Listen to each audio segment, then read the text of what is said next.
Donc les gars, bienvenue sur le zone de podcast de MF. Donc on a appelé le zone de podcast parce que en CrossFit c'est un peu la mode et on propose du contenu justement pour ces périodes de temps libre, on va dire, pour les personnes qui font leur zone 2.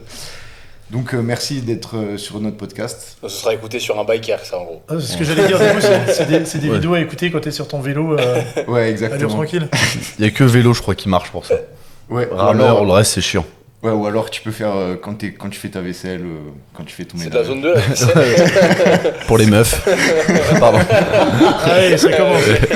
Ça commence. C'est le troisième qu'on fait ensemble. On en avait fait un sur notre chaîne avec Ruben. Ouais, c'est ça. Et on en avait fait un sur votre chaîne. Ouais. Avec, En fait, le deuxième n'était pas sorti parce que la caméra elle avait bugué. C'est vrai, c'est ça. C'est ça. Il y a eu juste des extraits. Oui, c'est ça. C'était pas avec la note, du coup. Non, ouais, voilà, c'est C'est pour ça. Donc, déjà, si vous voulez vous présenter un peu pour ceux qui vous connaissent pas, qui vous êtes, ce que vous faites dans la vie. Vas-y, tu commences. Vas-y, Robin. Ouais. Je nous présente tous les trois, on se présente. Non, on présente tous les trois. Présente tous les trois, Parce que ouais. moi, je vais dire, je suis stagiaire. Moi. T'es porte-parole. Je suis coach de gymnastique et gérant d'une société qui s'appelle PowerCamp où on fait du crossfit, de l'haltérophilie, de la gymnastique et en gros l'entraînement qu'on appelle fonctionnel, le mot un peu à la mode, et on fait aussi tout ce qui est séminaire et programmation en ligne, en gros, voilà. Ok. Voilà. Donc tous les trois. On fait du online et du physique. Et Ouais. toujours dans le coaching et chacun dans une spé différente, comme je t'ai dit, moi c'est la gym. Je vais essayer de Tous les trois, Robin s'occupe principalement de la gymnastique, même s'il s'occupe aussi de l'entraînement croisé. Hein. Il a son level 1, il a fait son CrossFit Kids. Je suis dans les clous. Il est dans les clous. Je m'occupe principalement de l'haltérophilie. Et Marin, il s'occupe aussi du CrossFit, mais aussi de... Des maigres. Des maigres, voilà. C'est responsable prise de masse. Marin. Ok, et donc, comment... L'objectif de ce podcast, un petit peu, c'était la première partie de voir un peu le personal branding, un petit peu. Donc chacun, vous, comment vous abordez cette partie-là. Et après aussi pour votre salle. Donc comment vous arrivez à développer Donc en pour tant votre salle. que personne morale, entre guillemets, pour Exactement. Camp, et en tant que Et en tant Robin que Zweig. Robin, Louis et Marin. Ok. Donc la première question, par exemple, ce serait comment toucher autant de monde si vous deviez tout recommencer. Quand il dit tout recommencer, c'est-à-dire que Par exemple, on repart de zéro, vous- mais on est dans le contexte actuel. Ouais, vous avez ouvert quand pour quand C'est 6 6 ans. ans. Il y a 6 ans, donc il C'était y a en, 6 ans. c'était en 2017. 2017. Comment vous referez en 2023 pour essayer d'arriver à votre niveau actuel? C'est chaud. Oula. Alors déjà, nous, ce qui fait qu'on s'est différencié, c'est qu'on s'est positionné en tant que spécialiste. On va dire que autant avant, on était un tout petit peu trop en avance niveau timing, ça n'a pas pris tout de suite. Autant là, maintenant, ce serait un peu du déjà vu. Même si au final, ça n'a pas spécialement été refait, je trouve, encore par qui que ce soit en France. Donc je pense qu'on repartirait déjà sur la même base, parce que c'est venu aussi de notre attrait pour notre discipline. Hein. Parce que ça peut paraître être une idée de génie comme ça, mais à la base, c'est parce que Louis aime l'haltéro, Marin aime plutôt tout ce qui va être force, accessoire, et moi j'aime la gym. Ouais. Et on était tous les trois potes au même endroit, on avait cette même envie de monter une salle, donc en soi, si tu veux, c'était un bon business model, mais c'est aussi une histoire de chance quelque part. Donc je pense déjà, c'est sûr qu'on referait ça. Après, c'est plus des trucs qu'on ferait pas, je pense, que des trucs qu'on referait. Du coup, Ouais. qu'est-ce Ouais, que vous moi, ferez c'est pas plus des trucs que je referais pas. Je pense que la salle, je la foutrais peut-être un peu différemment. Peut-être que l'espace crossfit, je le ferais un peu plus gros. Les Peut-être achats pour le matos. peut-être aussi. le matos aussi, tu vois. On a mis l'accent vachement sur certaines choses et moins sur d'autres. Aujourd'hui, on revend du matos qu'on On avait revend du initialement matos. pour en acheter du différent parce qu'on a des trucs qui fonctionnent mieux que d'autres. Je pense que pareil, je sais pas ce que vous en pensez, mais il y aurait toujours cette prépondérance de l'accès libre, mais je pense que je valoriserais plus le fait d'avoir des membres qui font les cours parce que c'est un meilleur business model et au final, c'est des gens qui consomment qui prennent moins d'espace, qui abîment moins le matos Qui reste moins longtemps. et qui, J'imagine et qui- que tu parles surtout du CrossFit pour ça, mais moi Ouais. aussi, je valoriserais plus les coureurs d'haltéro, même pour les compétiteurs et ceux qui ont un bon niveau, on va dire niveau avancé, que l'accès libre. J'aimerais bien avoir même là, c'est un truc que j'aimerais bien mettre en place cette année, des créneaux d'1 heure et demie où tout le monde vient en même temps, on s'échauffe ensemble, et même si c'est pas un cours encadré ou aussi poussé que sur du cours CrossFit débutant, on a quand même une team qui s'entraîne ensemble et qui s'entraîne à la même vitesse et sur les mêmes créneaux. Là, c'est même pas forcément pour des raisons de prise de temps, de plage Un horaire. petit peu quand même, Oui, mais c'est aussi pour la cohésion. Ceux qui traînent 4 heures aussi dans la salle, et ça permet la cohésion, et ça permet de créer un environnement propice à la performance. Et après, si je pense vraiment le truc, parce que j'ai dit des choses que je ferais peut-être pas, mais les choses qu'on ferait, je pense avec les gars, ils seront tous les deux d'accord avec moi, et qu'on est en train d'essayer de voir justement en ce moment, mais c'est en fait, c'est bien d'être passionné, c'est bien d'avoir ce côté un peu fleur au fusil, j'y vais parce que je fais un business, je monte une salle de sport, c'est cool, mais en fait prendre ça vraiment comme une boîte qui doit être rentable, et pour que ce soit rentable, une salle de sport, il faut qu'il y ait un véritable process de vente, un véritable process d'accueil client, et que les clients aillent les chercher, et que vraiment tu mettes tout en place, tu mets en place une stratégie pour que quand la personne elle passe la porte, le prospect à la fin faut qu'il signe en fait. Et ça c'est ce que tu vois beaucoup dans les gyms commerciales type Basic Fit, etc. Moi j'avais tendance à voir ça un peu avec dédain en fait, tu vois.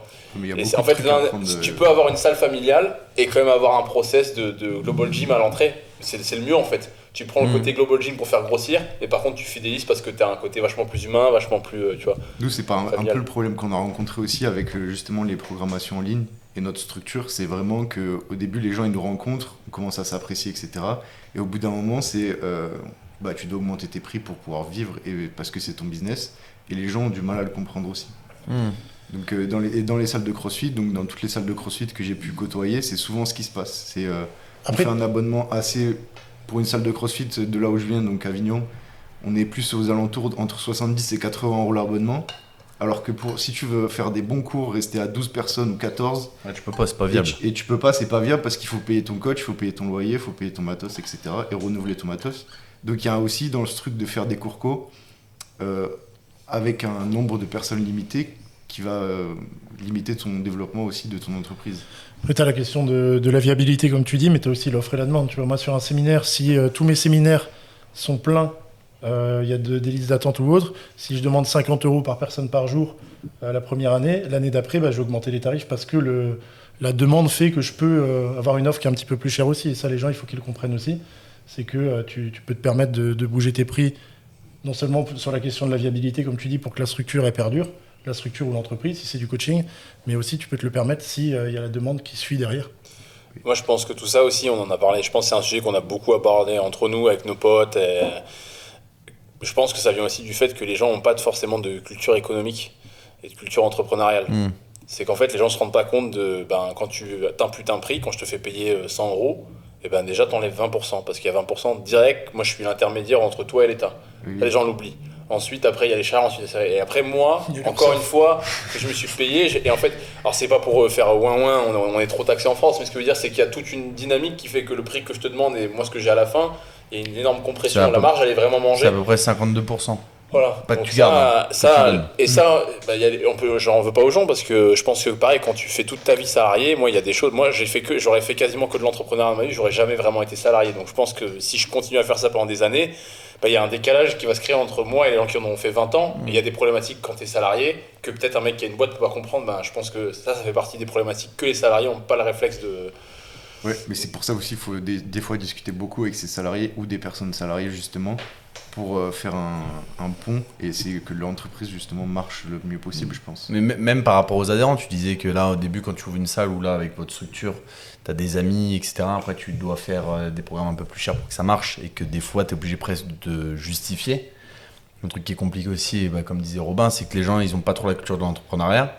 Et le problème en fait de ce gap entre toi, ce que tu sais, ce que tu dois payer, etc. comme taxe et ce que les gens ont comme info, par moment, et en fait ils vont dire les prix c'est trop cher, etc. Sauf qu'ils se rendent pas du tout compte. C'est que un exemple, ça on l'a dit à plusieurs fois à certaines personnes, mais que tu payes une salle, admettons, on va prendre un chiffre facile, tu prends 100 € par mois sur un abonnement. La personne, tu la fais venir, je sais pas, elle est quoi en moyenne, 3 fois semaine. 3 fois semaine. 3 fois semaine, c'est gentil en CrossFit. Ouais, voilà. Entre 12 et 15 fois par mois. Entre 12 et 15 fois par mois. La personne, si elle reste, on est gentil pareil, 1 heure, au final, tu regardes l'heure de cours que tu payes. 7 € de l'heure. Ouais, c'est à 6 €. Est-ce qu'il y a un service en France où tu as quelqu'un qui s'occupe de toi pendant 1 heure, où en plus tu as une sphère sociale, du matériel de qualité?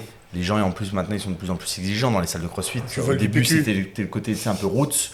Maintenant, les gens ils disent non, mais chauffage l'hiver, clim l'été, etc. Alors que le côté un peu CrossFit, c'était le truc underground. Voilà. Aujourd'hui, tu regardes à 6 € de l'heure le service. Il n'y a rien.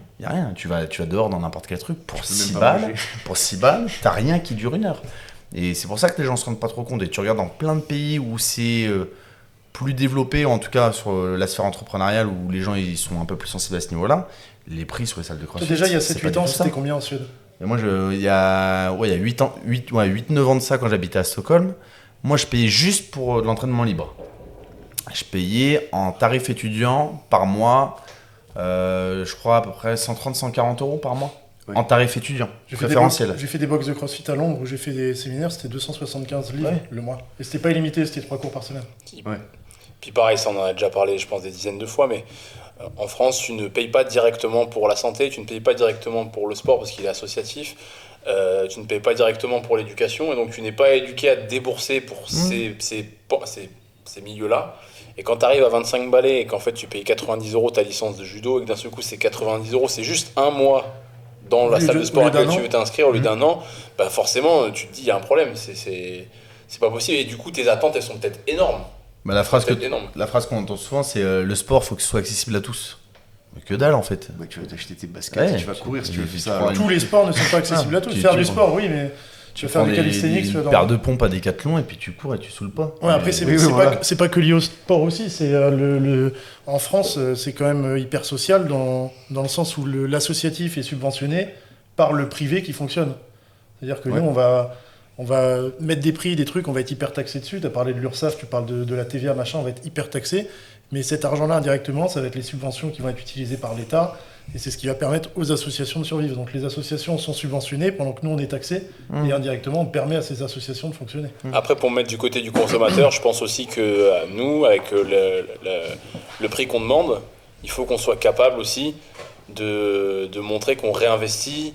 Tu vois, par exemple, si toi, tu fais payer plus cher ta prog, ben derrière, peut-être il faut que les vidéos que tu vas produire, c'est de meilleure qualité, parce que tu as un meilleur micro, parce que tu as une meilleure caméra, parce que tu prends un monteur, ce genre de choses. Ou que le fond de tes vidéos soit plus intéressant. Parce que forcément, comme tu as un peu de budget, ben, tu délègues certaines tâches, donc tu te concentres plus sur la qualité de tes vidéos. Ce que je veux dire, c'est que l'augmentation du prix, pour moi, il faut aussi que tu essaies quand même de... que ça se justifie par le service. Moi, je suis pas d'accord, parce que juste la demande doit suffire à justifier le prix. Si tu as 10 fois plus de personnes qui veulent le produit, ça crée de la rareté, et c'est la rareté qui justifie le prix, même si le produit ou le service ne change pas. Tu vois, il y a énormément de choses. Ça va énerver ceux qui en profitaient au départ à un certain prix et qui ont dit maintenant c'est la même chose mais plus cher parce que tout le monde en veut. Mais c'est comme ça, c'est la loi du marché. Mais ouais, mais il y a même ton expérience. Chaque année, tu prends de l'expérience à coacher des mecs, donc forcément ton niveau d'expertise augmente aussi. Donc t'es amené à demander aussi... Un coach qui sort du BPGEPS, normalement il n'est pas censé faire des coachings au même tarif qu'un coach qui a 20 ans d'expérience, c'est sûr. Pour revenir sur ta première question, tu disais qu'est-ce que vous referiez? Par contre, je suis certain d'un truc, c'est qu'on resterait niché comme ça, parce que quand t'es niché, t'as un marché plus petit, mais tu peux aussi demander des prix plus élevés parce que t'es le seul, entre guillemets, à avoir cette compétence. Moi je sais qu'en gymnastique, il y a peu de coachs qui ont, entre guillemets, ma profondeur d'expertise dans ces domaines-là, mais pas parce qu'en fait, ils sont sur d'autres choses, tu vois. Moi, j'ai fait un choix de me mettre que là-dessus. Oui. Je suis sûr qu'en haltéro, je suis claqué au sol, en PPG, je suis pourri. Enfin, tu vois ce que je veux dire? J'ai vraiment choisi un truc bien précis, quoi. Donc...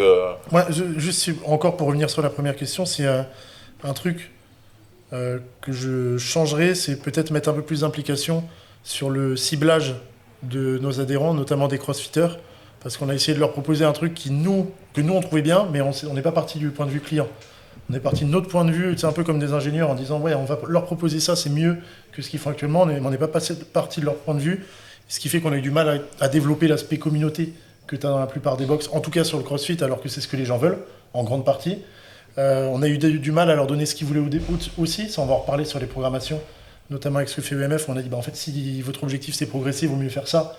En fait, les gens qui viennent dans les box, ils veulent pas que progresser, ils veulent le côté ludique, ils veulent le côté qui parfois est au détriment de la performance, même ils vont stagner ou régresser, mais on avait du mal à se mettre à leur place, on avait envie de leur imposer notre vision des choses, du sport en général, et plus particulièrement du CrossFit. Mais ça on en reparlera, mais du coup nous on a cette vision où il faut imposer justement, le CrossFit il est défini d'une manière, et il faut l'imposer aux adhérents. Tu veux faire du CrossFit, bah voilà, c'est comme ça que ça se passe. Ce qui est plus facile à faire sans doute quand on est comme vous, spécialisé dans le CrossFit, alors que nous, aucun d'entre nous, en tout cas au départ, n'est arrivé avec une casquette CrossFit. Oui. Même si on n'a pas de sensibilité à ce niveau-là. Même si Marin, il faisait du CrossFit il y a déjà 10 ans à Uralil, c'est ça, dans une des. Ouais, non, j'en ai pas vu, j'ai fait les fondamentaux. On le fait, oui, non, mais on je veux dire, dans c'est nos dans spé, les hein. premières Ouais. boxes. Je suis sûr et certain que Louis, comme Marin, ils savent ce qu'il faut faire pour progresser le plus possible dans leur discipline, mais ils adaptent aussi parce que le but c'est que les gens fassent l'entraînement et c'est qu'ils prennent leur médoc, comme on dit, hein, la meilleure programmation c'est celle qu'on suit.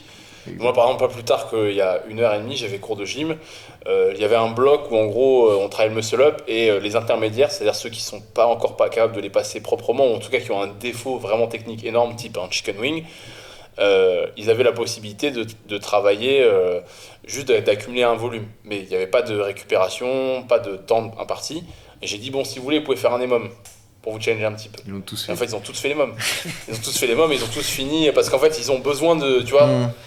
Ouais, non, mais tu vois, sur un cours altéro, j'aimerais bien aussi dire comme faut imposer le truc, mais sur des cours d'altéro, j'ai certaines personnes, pendant un mois, ils ne mettraient pas un seul kilo sur leur barre, dans ce cas-là. Voire même, ils ne toucheraient pas de barre. Les autres sont en train de s'entraîner et lui, ils sont en train de faire de la mobilité, quoi.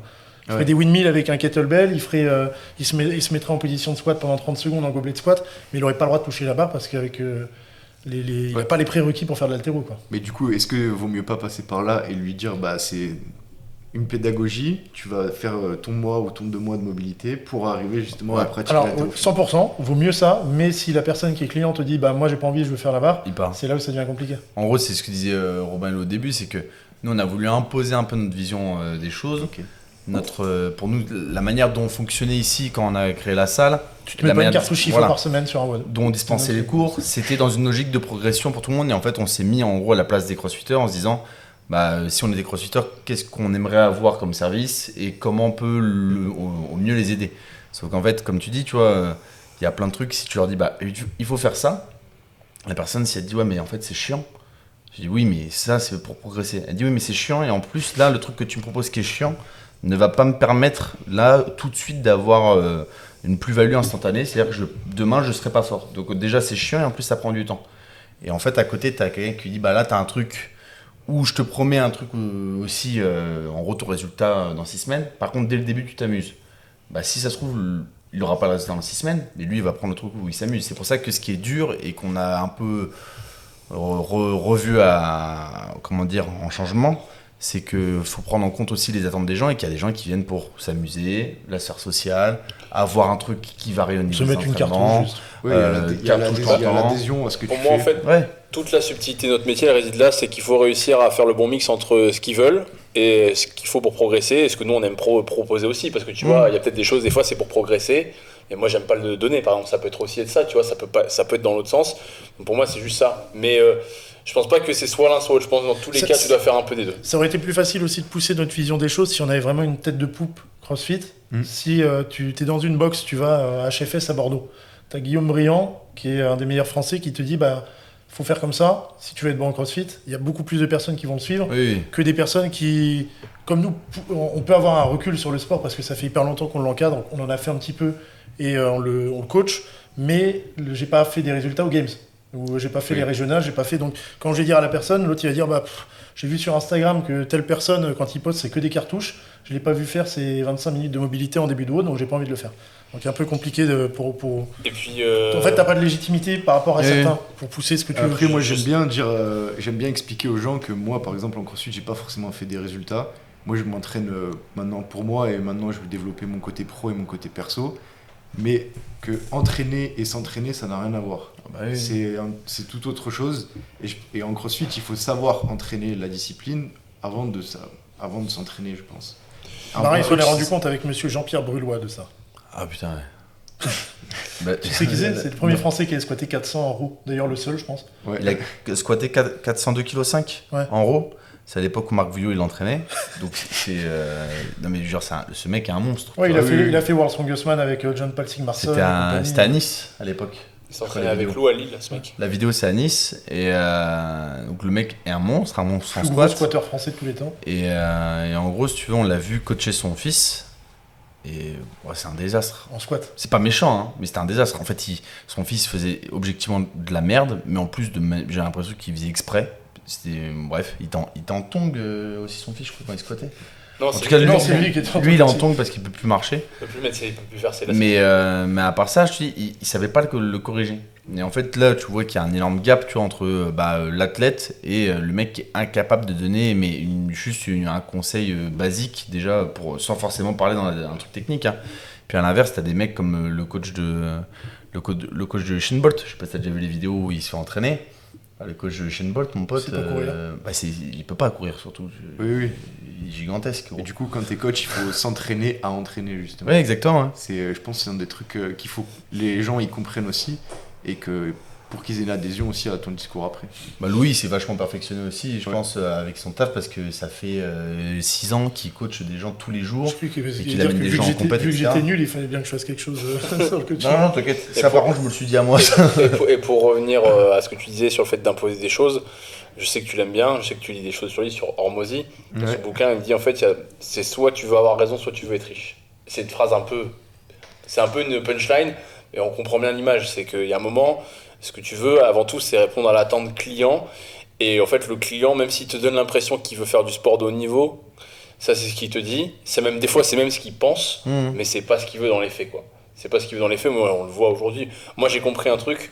Il m'a fallu 6 ans pour comprendre ça. C'est qu'en fait, les gens en France, ce qu'ils veulent, c'est 2 trucs. Ils veulent être costauds et ils veulent soulever des grosses barres. Et je dis ça alors que je suis coach de gym, tu vois. Ouais. Mais en fait, c'est le truc qui importe le plus les gens. Au final, au fond d'eux, c'est ce qui compte vraiment. Sauf que soulever les grosses barres, ils se l'avouent eux-mêmes, être costaud un peu moins. Être costaud un peu moins. C'est là où j'interviens. C'est là où j'interviens. C'est pas de la muscu, c'est du renfort. Ouais, mais c'est là où je trouve qu'il y a une belle évolution au niveau du crossfit. C'est qu'avant, tu faisais du bench. Moi, j'ai commencé le crossfit en 2017. Tu faisais du bench, on te regardait de travers au fond de la salle. Basic Fit. Va à Basic Fit, casse-toi, où tu dis, ouais, je vais faire leg extension, etc. Et là, maintenant, c'est devenu la norme de faire énormément de renfort. Mais même les box équipes en plus. T'as plein de box qui mettent maintenant 2-3 machines dans leur salle. Mais j'avais vu un réel comme ça, j'avais trouvé ça pas mal. Le mec il dit vous foutez tous la gueule du bodybuilding, mais c'est le premier truc que vous faites quand vous êtes blessé. Ouais. Quand vous êtes blessé, vous faites quoi? Je pense que vous faites de la muscu. Et après, pour revenir sur la phrase que t'as dit, c'est tu veux soit avoir raison, soit être riche. Tu as un truc tout con qui te donne l'exemple de ça, t'as McDo. Hein. Quelqu'un qui fait un resto, le but c'est de faire un bon truc et de faire de la bouffe saine pour les gens. Bon, tu vois, un des restos qui marche le mieux au monde en chaîne, c'est un truc où la bouffe c'est de la merde et les gens le savent. Oui, en plus les gens le savent. Ouais, c'est toujours mieux qu'un restaurant vegan. Mais du coup, faut trouver le compromis entre. Il a changé direct. Faut trouver le compromis entre être riche. Entre être riche et avoir raison, justement. Non, c'est pas ça, c'est que tu peux dire, bah moi ma vision de la PPG c'est ça, moi ce que je veux c'est imposer ça, mais il faut que tu acceptes que peut-être ton marché sera du coup plus petit. Ouais. Tu vois ce que je veux dire? Déjà, moi je trouve que le tour de force de CrossFit, de venir mettre l'entraînement fonctionnel, l'entraînement croisé, de venir pousser les nanas à faire des barres, etc. Parce que moi je me rappelle quand j'ai voulu me lancer là-dedans, il y avait un chroniqueur télé qui s'appelait Erwan Manteau et qui disait, c'est les premiers mecs que j'entendais à la télé dire oui alors pour maigrir il faut pas faire que du tapis de course, hein, il faut faire du squat et après seulement le tapis de course. Moi c'était la révolution pour moi, j'entendais un Français dire ça, tu vois. Les mentalités ont quand même vachement évolué. Oui, même les nanas qui disaient mais ça dépend jusqu'où tu veux je aller. vais pas soulever des poids sinon je vais être mouché comme un mec. Moi je suis pas coach, moi je suis pas coach de l'équipe nationale de gymnastique. Moi je suis un mec qui prend des gens monsieur madame tout le monde. Et ils ont envie de faire du sport, mais ils n'ont pas envie de faire du sport, ils ont envie de se changer. En fait, on en a parlé parce qu'on a fait pas mal de réunions sur l'aspect commercial. La personne qui fait du crossfit, l'avatar client, c'est quelqu'un qui a entre 25 et 35 ans et qui en fait aurait pu faire un sport comme le triathlon ou un sport, tu vois, de ce type-là. C'est un sport où en gros il va pas juste à la salle parce que pour lui encore la salle c'est encore un peu ce côté peut-être péjoratif. Ouais. Il dit non, moi je veux faire un sport où en gros je vais transpirer, je vais me challenger, il n'y a pas de miroir. L'air de rien, c'est encore là, hein, ça. Hein. C'est encore là. Même alors, si au fond de lui, s'il voit après au bout de 6 mois qu'il est dans le miroir quand il sort de sa douche qu'il est plus gaulé, il sera refait. Ah oui. Voilà. Bah oui. Évidemment. Et que d'ailleurs le truc qui fait qu'il va se dire que le crossfit ça va être bien, c'est que tu vois les nanas comment ils sont, tu vois les mecs comment ils sont. Enfin, mais gros, le crossfit c'est... Par contre, c'est pas du tout pour taille parce que je fais partie de ça et moi en plus je kiffe. Donc, mais quand on dit que les gens qui font du crossfit ils aiment pas la muscu, etc., parce que c'est le sport où on se regarde, les compètes de crossfit, tous les mecs sont torse nu, les nanas elles sont tout en mini short. Tu regardes les vidéos des gens qui filment leur WOD, les mecs sont torse nu, les nanas on voit leur cul. C'est détourné, tu vois, c'est détourné. On s'entraîne pas pour être gaulé. Mais quand même un peu. Mais si on peut le montrer, c'est bien, tu vois. Il y a le mec de Goldman Sachs, il a une phrase, il dit les gens, ils ont une bonne raison ils ont la vraie raison.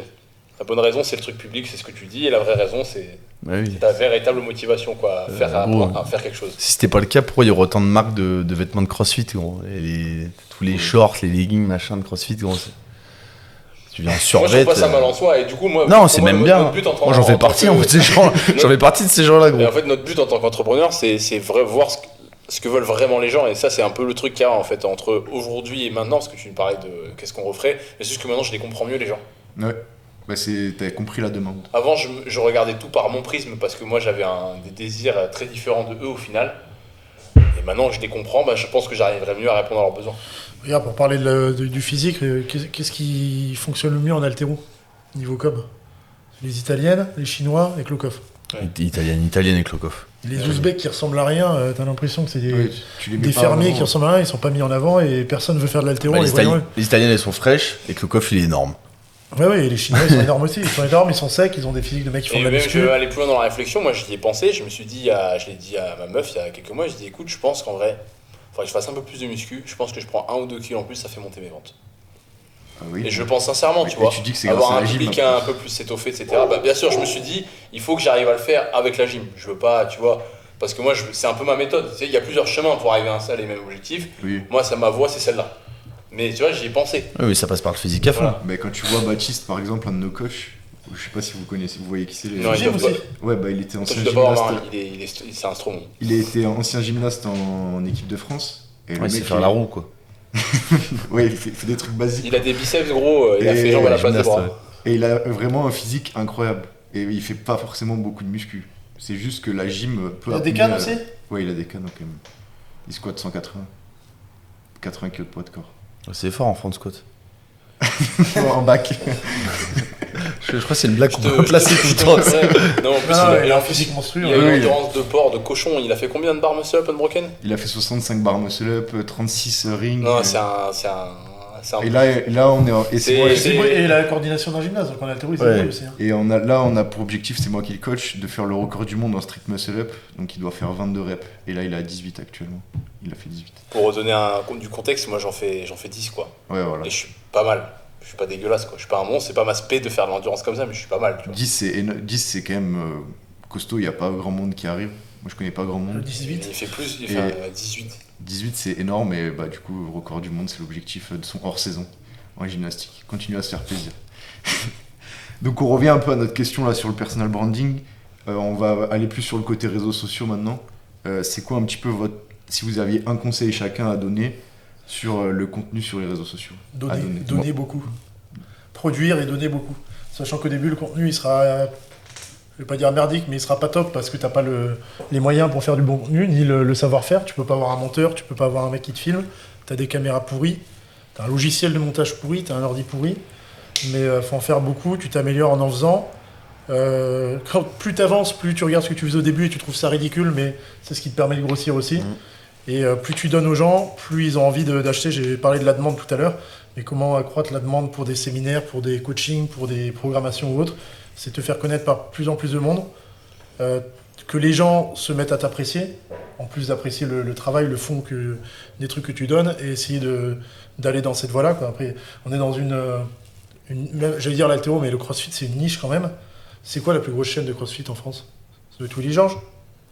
En prog, ouais. Non, chaîne YouTube. Ah ouais. Je pense que c'est Willy Georges, ça doit être un truc genre 30 ou 40 000 abonnés, sachant qu'il doit en avoir une bonne partie qui sont des étrangers, parce qu'il a été connu grâce aux Games, et c'est minuscule par rapport à d'autres trucs. Donc si tu arrives à pousser un petit peu, nous on arrive à bien fonctionner avec 20 000 abonnés. Donc c'est un cap de truc qu'il faut chacun. Ce qui est dur après, c'est d'être régulier. Non, 20 000 sur YouTube, pour la chaîne YouTube. Okay. Après, ce qui est dur, c'est qu'il faut être régulier dans les apports de contenu. Tu regardes, moi je le vois de temps en temps aussi. Mais dès que tu as une phase où tu donnes moins de contenu, tu produis moins, parce que je sais pas, t'as X ou Y raison. Tu regardes les ventes. Quand tu regardes les ventes, ça plombe. Et quand tu recommences à remettre du contenu, tu vois que tout ce qui est visibilité, etc., que l'algorithme te donne, au début, tu fais la gueule. Il y a la visibilité, mais les gens ils t'oublient aussi. Si mais complètement, exactement. Ouais. Moi je te dis, je le vois parce que là ces derniers temps j'ai moins bossé, etc. sur le Instagram. Je vois après quand je reposte, etc. Tu vois, à redémarrer, c'est un peu plus long. Et en fait, le truc qu'il faut, c'est avoir la persistance là-dedans et être régulier. Et surtout, les gens qui débutent là-dedans, t'as même pas le point de comparatif en te disant, tu vois, comme quelqu'un qui a arrêté avant, ça marchait. Donc en fait là, faut envoyer. Et comme a dit Louis, en plus, au début, c'est un peu ingrat. Faut être patient. Faut être patient. On a fait combien de temps de production de contenu ? Bon, pas trop sur YouTube, même si on en faisait un petit peu, mais allez, avec les podcasts et avec tout ce qu'on mettait sur Instagram. En vrai, ça a 3 ans à vide. Ouais, 3 ans et demi à vide. Mais à vide, genre. À vide, c'est chiant, zéro programme. La seule conversion, c'est qu'il y a des personnes qui habitaient dans la zone qui venaient à la salle ou des gens qui venaient sur Bordeaux qui venaient en drop-in en disant il y a une salle où il y a de l'haltéro, il y a de la gym, mais par contre en vente de programmation en séminaire, 0 en 3 ans. Ah ouais, 0. Ouais. Okay. On vendait pas grand chose non plus, donc si tu vends rien, tu gagnes pas d'argent. Alors, moi pour un conseil, c'est dur, peut-être essayer d'en donner plusieurs. Moi je dirais déjà au niveau de la thématique, parce que la thématique elle est quand même importante, il faut parler de ce qu'on connaît. Et il faut aussi parler de ce que les gens aiment, et donc il faut réussir à trouver encore une fois, tu vois, on retombe un peu toujours dans les mêmes choses. Il faut que tu parles de quelque chose qui te passionne, que tu connaisses, sur lequel tu as un vrai apport, un vrai truc à apporter, il faut que ça plaise aux gens. Donc ça c'est le premier truc. Ensuite, si on veut vraiment rentrer dans l'aspect un peu technique, moi je dirais de choisir un avatar, c'est une personne à qui tu veux vendre ton produit, et donc créer ton contenu pour cette personne-là. Une plateforme, moi je sais que là, au début j'étais plus YouTube, et là, à un moment je me suis énervé un peu sur Instagram, ça a vachement marché. Maintenant je suis un peu venu sur YouTube, je sais que c'est dur de faire toutes les plateformes en même temps. Je trouve que c'est vachement stressant même de les faire toutes en même temps. Surtout que YouTube, il y a un format particulier maintenant. Voilà. Et pour moi, après, comme l'ont dit les gars, les 2 conseils qui ont été donnés, ils sont hyper importants. C'est il faut donner avant de recevoir, donc il faut donner des trucs qui valent le coup. En fait, il faut que ton contenu gratuit, potentiellement, il aurait pu être payant. Ouais, même quasi sûr et certain qu'il faut qu'il soit payant. Après, ce que je veux dire, c'est qu'il aurait pu être payant. Tu le donnes gratos, mais il aurait pu être payant. Et comme a dit Marin, volume, régularité, quoi. Après, ça dépend de quel contenu tu vas donner aussi, parce que si t'es un mec qui fait des vidéos, j'ai testé la boxe chez un tel, après j'ai mangé un truc avec tel mec connu, tu peux grossir sur YouTube, tu peux grossir sur Instagram et du coup avoir des sponsors, avoir des machins, être en gros influenceur. Par contre, c'est pas un truc qui va booster des ventes. Mais tu vas pas transformer de la vente derrière. Ouais. Alors que la vente, c'est ce que l'EMF va faire en mettant des podcasts ou en mettant des stories où il donne de l'information. Mais le divertissement, ça peut t'aider à vendre des fringues ou autre, mais je pense que dans le monde du CrossFit, c'est tellement petit que tu vas pas gagner ta vie avec les fringues.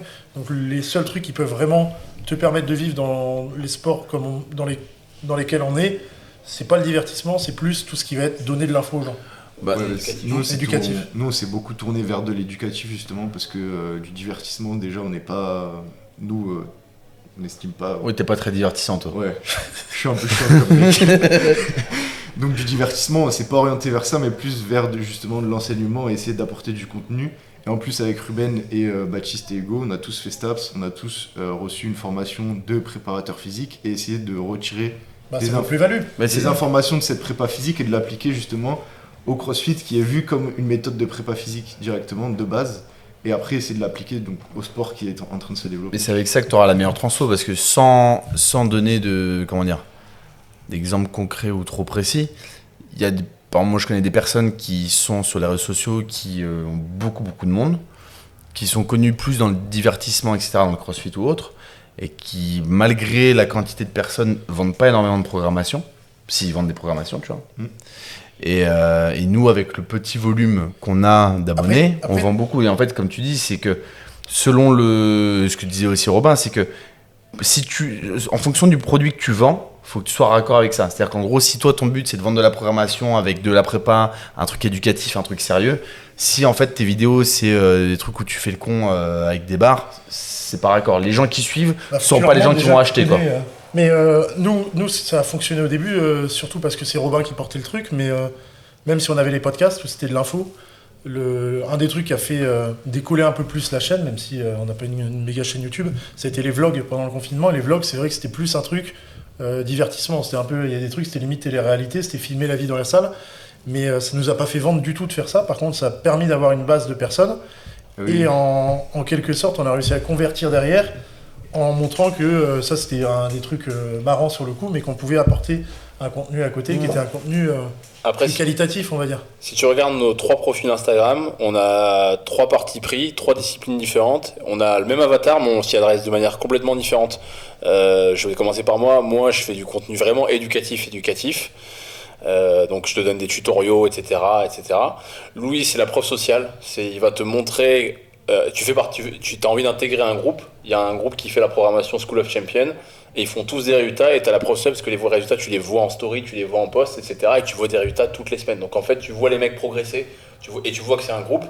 Et Marin, il a ce côté un peu plus hybride où en gros, il va te montrer un peu de ses circuits d'entraînement, etc. Mais il va avoir ce côté, tu vois, un peu de divertissement, un peu art de vivre. Et les gens, ils vont adhérer parce qu'en fait, ils aiment sa vision de la vie, ils aiment son côté, il aime les guitares, il aime les bagnoles, etc. L'approche de la vie. Beauf diront certains, mais en tout cas, voilà, ce côté un peu à l'américaine. Ça ne me dérange pas, Beauf, c'est bien. Et en fait, les gens, ils adhèrent à ça. Ils votent entre guillemets pour comment on voit la vie, enfin, comment Marin voit la vie. Et ils se disent, bon, moi, j'aimerais bien avoir la vie qu'il a. Comment je fais ? Déjà, ça commence peut-être par m'entraîner comme lui.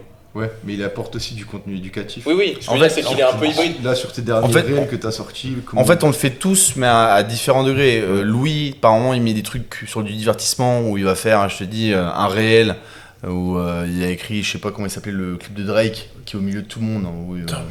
Où en gros, c'est comment tu te sens, tu sais, quand tout le monde est en train d'éclater en soirée et que toi, en fait, tu sais que tu as un entraînement le lendemain. Donc toi, tu as des trucs comme ça. Robin, la dernière fois, je sais que tu vois, il a fait la vidéo qui a explosé. Oui, il fait du handstand sur les coudes, il avance. Et en gros, on fait tous plus ou moins les mêmes choses, mais en fait, à des degrés différents. C'est exactement. Moi, je vais faire peut-être plus de divertissement. Robin moins. Louis, en fait, tu vois, ça va être en gros du dosage. Moi, il y a des moments où je faisais vachement de trucs un peu qui faisaient buzzer. Tu vois, quand j'avais fait un back squat avec 10 barres de 20 kg sur le dos. Bon, ça sert à rien, c'est complètement débile, tu vois. Et comme disait Robin, ça m'a donné beaucoup de visibilité. J'ai gagné plein de monde pour un truc de merde, en vrai, qui apporte rien à personne. Ça fait une base des clients. Et en fait, les gens que j'ai gagnés, après, quand j'ai donné des conseils, des tutos, etc., ils se disaient, tiens, ça c'est cool, en fait, j'avais pas vu qu'il y avait ça. Pas si con. Alors que si je mets que des tutos, que des conseils, je vois bien, en fait, c'est pas que les gens s'en battent les couilles, c'est que il faut marcher avec les codes aussi un peu d'aujourd'hui. Et tu vois, quand Robin il marche sur les coups dans handstand, en vrai, ça sert à rien, je pense, tu vois, pour apprendre à me sauver. C'est du gadget, tu vois. Mais en fait, ça fait de la visibilité. Et la visibilité fait après, ainsi de suite, c'est un cercle vertueux, en fait. Il faut jouer un peu avec les codes. Si il faisait que de marcher sur les coudes et tout, il aurait un gros compte Instagram, mais il vendrait pas. Je savais pas qu'il allait péter comme ça. Ah ouais. Non. Moi je viens du break, donc de temps en temps, en fait, dans ma manière de faire de la gym, j'essaie d'avoir ce côté un peu où je fais des enchaînements et ce côté un peu, je prends la gym un peu à contre-pied. Tu t'amuses. Voilà, je m'amuse en fait. Et quand moi je planifie beaucoup ce que je fais en contenu. Et là tu vois, en l'occurrence, j'avais une banque de vidéos. Et là j'arrive bientôt à la fin et généralement les dernières qui restent c'est celles que j'ai pas trop envie de poster parce que je sais pas, en plus entre le moment où tu les as fait et le moment où tu veux les poster, des fois tu dis c'est de la merde. Même si c'est con, mais je l'ai vu, il y a des trucs que j'ai trouvé sur le moment, je dis c'est pas mal ça, 6 semaines après je me dis c'est un peu rincé quand même. Celui-là, j'arrive pas de fois ça. Celui-là je l'ai déjà posté, j'avais déjà posté, pareil, conseil, vous pouvez reposter des choses parce que votre communauté grossit, donc il y a des gens qui vous ont connu quand vous avez 5000 abonnés, je vais faire ça. Et des gens quand il y avait 15, non mais c'est vrai. Je vais reposter mon squat avec 10 barres. Tu les refais ou tu le refais? Ouais, j'ai pris ce truc-là, je l'ai posté et ça a pété. Mais comme quoi, on dit toujours t'es à une vidéo d'exploser, mais c'est toujours comme ça quoi. Ouais, je l'ai posté vraiment en me disant bon vas-y la flemme, je poste ça. Et là maintenant, je l'ai posté il y a 3-4 jours ou peut-être une semaine. Je suis à 16 000 likes. Le truc d'avant, il en a fait 700, 800 quoi. Ouais, et puis je te dis après, c'est même l'apport qu'il y a aux gens. Des fois, il est pas forcément là.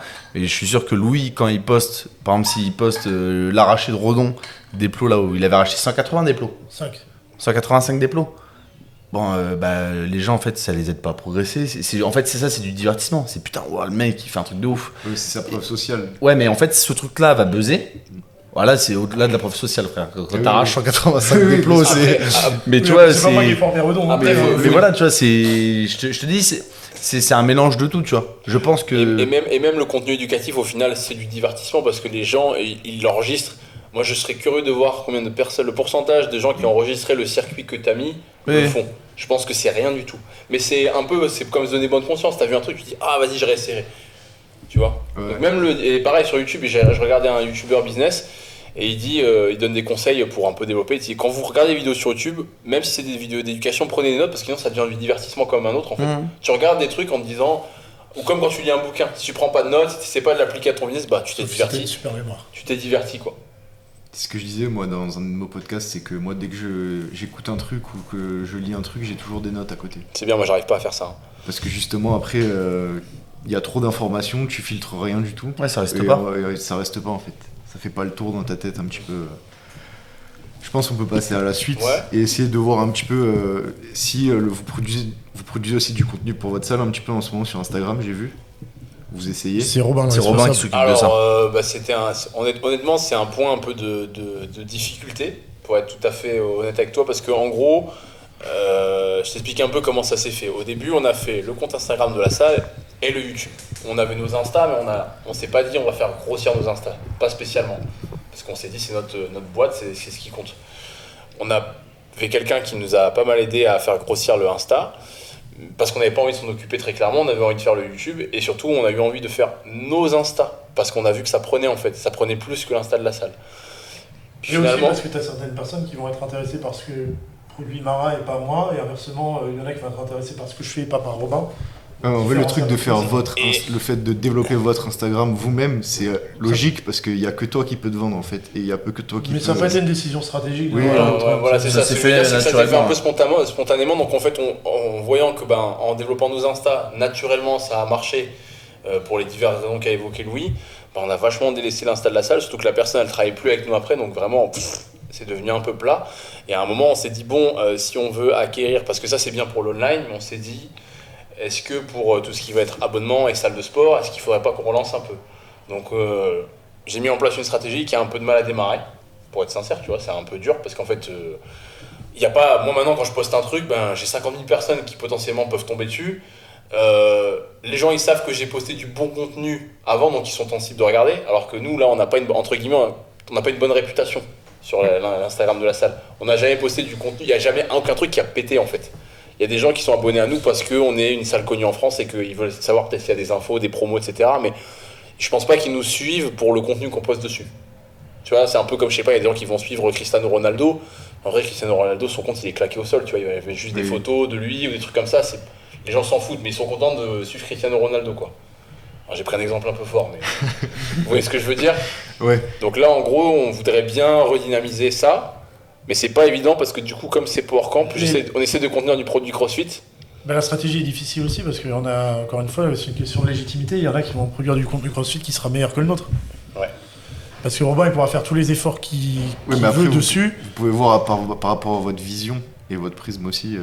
Justement. C'est ce qu'on a essayé de faire au départ, en essayant plutôt de publier de l'haltéro, de la gym sur ce compte Instagram, mais c'était peut-être trop tôt aussi.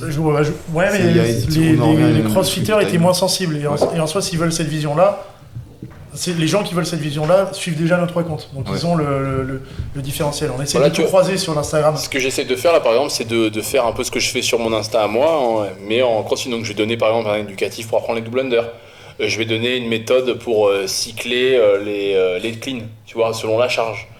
Je vais donner un éducatif pour l'Europe climb, ce genre de choses. Donc, tu vois, j'essaie donc les personnes qui sont ciblées ne sont pas des crossfitters du tout. Quoi, au final, ça je le fais. C'est pas moi qui je me filme pas, je filme nos coachs qui bossent avec nous, etc. Je vais même filmer les adhérents. Donc j'essaie de faire ça. Voilà, on va voir comment ça va prendre. Et après, il y a aussi un truc, j'en ai parlé tout à l'heure, c'est au final, ça sert à rien de vouloir être partout si c'est pour faire un truc pas terrible. Et donc après, de toute façon, on va faire ça jusqu'à janvier, mais après on va se poser avec les gars, on va voir en gros, c'est quoi la meilleure option. Est-ce qu'il ne faut pas cartonner sur YouTube, cartonner sur nos Insta perso, et l'Insta de la salle, il sert juste de vitrine pour les gens qui tombent sur les sponsors, quoi. Voilà, tu mets les plannings, les tarifs et les horaires de cours. Une landing page. C'est compliqué en fait, je trouve déjà que c'est hyper cool que tous les trois on ait réussi à avoir un Insta avec autant de trafic qui transforme autant, plus une salle. Je trouve qu'on a déjà eu énormément de chance de faire ça. Donc voilà, on essaye un peu de redynamiser ça, mais c'est pas évident. On arrive plus à le faire sur YouTube. YouTube, c'est en soi, ça nous réunit tous les trois, un peu comme le Insta de la salle est censé le faire, mais je pense qu'aussi sur YouTube, on met nous-mêmes en fait. Alors que l'Insta de la salle, c'est un truc un peu, Ouais, et pareil, du coup, là, ça revient à une autre question qu'on avait. Tout ce contenu éducatif que tu fais sur l'Insta de la salle, est-ce que ça va aider, par exemple, à l'adhésion sur une séance de vos adhérents ? Honnêtement, je sais pas. C'est plus toi qui as cette problématique en tête, donc... pense pas. Ouais, moi, je pense pas parce que. Ouais. Moi, je pense que. Non, mais je pense qu'on a plein de personnes, notamment en haltérophilie, pour le contenu qu'on proposait. La quasi-totalité des gens qui viennent pour l'haltéro. Oui, mais par contre, je pense pas que. En fait, comme dit Robin, le Instagram de la salle, les gens suivent un peu parce que en fait, la salle est connue, etc. Pour voir ce qui se passe, il y a des promos, des trucs comme ça. Mais c'est pas un compte, si tu veux, qui est suivi par les gens encore pour de l'info ou autre. Et donc, du coup, il n'a pas cette notoriété qui pourrait, du coup, amener des gens à venir pour un drop-in. Et en fait, les gens, s'ils suivent la salle, en général, c'est qu'ils suivent l'un de nous trois ou qu'ils regardent le YouTube. Et en fait, c'est déjà ces sources-là qui vont faire que la personne a envie de venir faire un drop-in. Ça m'étonnerait que quelqu'un connaisse uniquement le Instagram de la salle, aucun de nos Insta, pas le YouTube, et qui disent putain, le Insta de cette salle-là est méga cool, je viens faire un drop-in. Moi, la question que je me pose, c'est est-ce que, je me la suis posée vraiment en plus cette semaine, c'est est-ce que ce profil-là, il ne devrait pas être travaillé, on devrait avoir par exemple, je sais pas, un photographe et une vidéaste, où on crée plein de petits contenus qui nous servent pour les promos, qu'on met dessus, qui sont là en permanence, qu'on peut de temps en temps, qui sont épinglés au-dessus. Et en gros, ça sert juste pour les stories. Par contre, il y a beaucoup de stories. Parce que ça, je pense que pour le coup, les gens pourraient un peu plus adhérer à ça. Oui, mais ils vont suivre PowerCamp pour voir un peu la vie. Ouais, la vie à l'intérieur. Voilà. Mais par contre, les posts, je sais pas si c'est un compte qui va... Je sais pas, les stories de tes adhérents qui font leur WOD et autres, pour moi, c'est plus pour leur faire plaisir à eux, avoir ton esprit communautaire au sein de ta structure. Mais t'es dans une box à Avignon, tu t'en fous de ce que les mecs de niveau débutant intermédiaire vont faire dans leur classe, dans leur box au Havre, tu vois. Bon, alors que par contre, j'avoue, vu comme ça, c'est vénère. C'est vrai. Je suis en train de me dire, mais c'est vrai. Par contre, tes adhérents sont super contents de voir que leur salle les a repartagés, a mis des stories d'eux en effort ou autre. Donc pour l'aspect interne, je pense que c'est utile. Par contre, pour faire venir des adhérents, je sais pas si, sachant que toutes les boxes CrossFit, elles peuvent mettre en avant. Ça peut te permettre, c'est pour faire venir des adhérents, moi je pense juste ça peut te permettre ça peut permettre à une personne qui est extérieure, elle dit ok, je vais regarder PowerCamp, elle voit le feed il est propre, on voit des photos de la salle, on voit des photos des adhérents, on voit une petite vidéo, un peu un teaser de la salle où ça donne envie de s'entraîner parce qu'il y a l'air d'avoir une ambiance, il y a l'air d'avoir du coaching de qualité, etc. Peu importe. Et quand tu regardes les stories, tu vois un peu à quoi elle ressemble la salle. Tu vois la tronche de la salle. Tu vois que hier il y a eu un cours et qu'il y avait 15 personnes et qu'ils ont fait ça. Tu vois qu'il y a un cours d'haltéro. C'est juste ça peut rassurer. Oui, mais est-ce que les publications épinglées dont tu parlais, ça peut pas suffire? C'est un peu désolé. Une belle publication bien filmée où tu vois un cours avec 15 personnes, tu vois à quoi ressemble, comment est agencée la salle, tu vois les exos qu'ils font. Un truc tout bête à quoi comment dire. Les stories, c'est jamais travaillé, c'est chum des stories. Oui, mais un truc tout bête qui peut servir, c'est que nous, par exemple, il y a beaucoup de gens. On fait notre réunion en direct live, tu vois là. Il y a beaucoup de gens qui pensent qu'ici on fait pas de CrossFit, qu'il n'y a pas de salle de CrossFit. Un truc bête, via le Instagram PowerCamp, nous, en gros, le créneau qu'on essaie aussi d'avoir, c'est de montrer justement qu'il y a une salle CrossFit. Il y a plein de gens la dernière fois qui... Il y a des mecs qui sont venus et ils me disent putain c'est bien, vous avez fait même une salle CrossFit là, vous avez fait les travaux quand? Chiro, j'ai ça depuis le début. Et en fait, je pense que le créneau à jouer sur le Instagram de la salle, c'est ça, montrer aux gens qu'il y a du CrossFit, venez faire des séances chez nous. Mais par contre après sinon, comme dit Louis, sur le contenu, nous on a bien vu déjà que le contenu des Instagram de salles de CrossFit en France, c'est un peu la même chose. On l'a vu, non mais en fait, tu sais à quel moment on l'a vu? Le plus on l'a vu, c'est pendant le confinement. Toutes les salles proposaient des WOD. Toutes les salles proposaient la même chose. Les WOD à faire chez soi, les machins. Et nous, en fait, on a dit, bah vas-y, tu sais quoi, on va pas faire ça. Et on s'est posé la question. Moi, le premier, j'ai dit, bah ce serait bien qu'on fasse aussi ça. Et en fait, on a discuté avec les gars, etc. Ils nous ont dit, bah tu sais quoi, en fait, nick, on va pas faire ça. Nos adhérents, c'est pas bien ce que je veux dire, mais tant pis. Hein. Nos adhérents, s'ils veulent faire des WOD, mais gros, il y en a 1 milliard sur Instagram de toutes les salles de France qui est partagé. À faire chez soi avec des bouteilles d'eau, des balais, des trucs à chiottes, tu peux faire ce que tu veux. Et ben nous, on va faire quoi? On va faire du divertissement sur YouTube. Et au final, tu vois, le truc ça a été un coup de poker, ça a marché. Bah vous étiez surtout qu'on a fait aussi un autre truc à l'époque. Moi, en tout cas, j'avais fait ça, j'avais donné ma. On a surtout ouvert la salle alors qu'on n'avait pas le droit. Ouais, on n'avait pas le droit. Ça c'est pas vrai, parce que je sais pas s'il y a des trucs rétroactifs.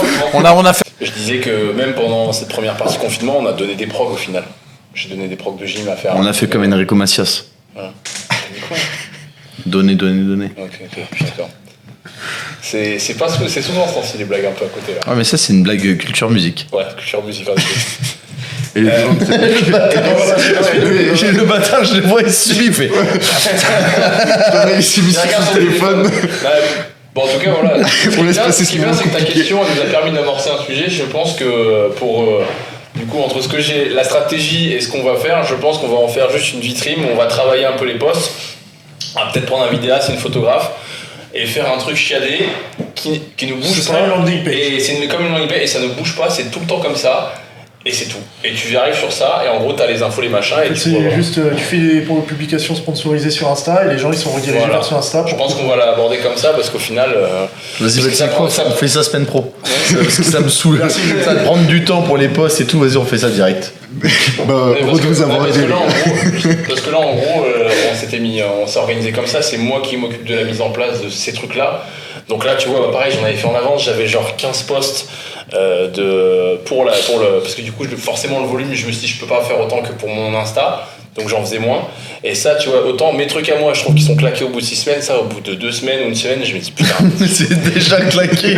parce que en fait non, et surtout comme je suis pas crossfitter, il y a une histoire de conviction, tu vois. Donc en fait, il y a des trucs que j'ai fait, même si je les ai. Ah, attention, je les ai pas fait tout seul, tu vois. Je l'ai fait avec Claire, une salaire qui bosse avec nous, qui elle est une crossfiteuse et qui en plus a un bon niveau. Qualifiée au Rodapalooza en plus. Qualifiée au Rodapalooza. Ouais, en équipe, si, elle est qualifiée au Rodapalooza en équipe. Donc ici, chez nous, il y a du crossfit. Voilà. On avait Enzo, un de nos anciens stagiaires, qui pareil a un très bon niveau, qui bouge super bien, donc je l'ai pas fait tout seul si tu veux. Ouais. Mais le fait de réfléchir, parce que par contre, c'est moi qui réfléchis au contenu, donc moi je suis arrivé avec une grille, j'aurais dit bon les gars, j'ai des idées, ça, est-ce que vous trouvez ça bien? Ils m'ont dit oui, mais eux, c'est juste des athlètes ou des coachs, tu vois. Donc en fait, si tu veux, c'est faible comme validation. Ils vont juste me dire en gros, si c'est de la grosse merde ce que j'ai proposé, c'est tout. Mais si c'est bien, ça je sais pas. Donc je pense qu'on va partir sur... On va faire YouTube. YouTube, c'est mieux. Et YouTube, c'est plus drôle. Il y a plus de liberté, ça c'est clair.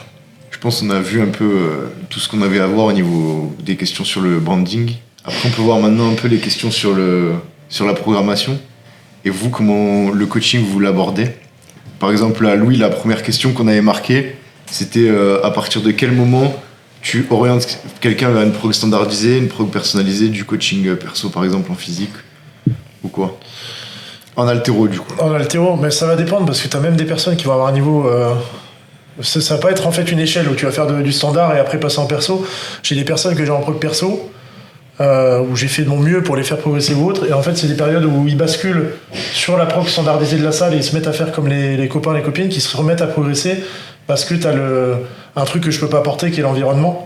Ouais. Où ils vont se mettre à s'entraîner de la même manière que les autres. Donc c'est à voir. Tu regardes des nations en haltéro où ça fonctionne comme ça. Les mecs, ils ont un niveau mondial, voire olympique, et ils s'entraînent de la même manière que tout le reste de l'équipe. Donc le perso, je pense qu'il va être hyper utile sur certaines personnes parce qu'ils vont pas réussir à encaisser un volume ou une intensité que les autres vont réussir à encaisser.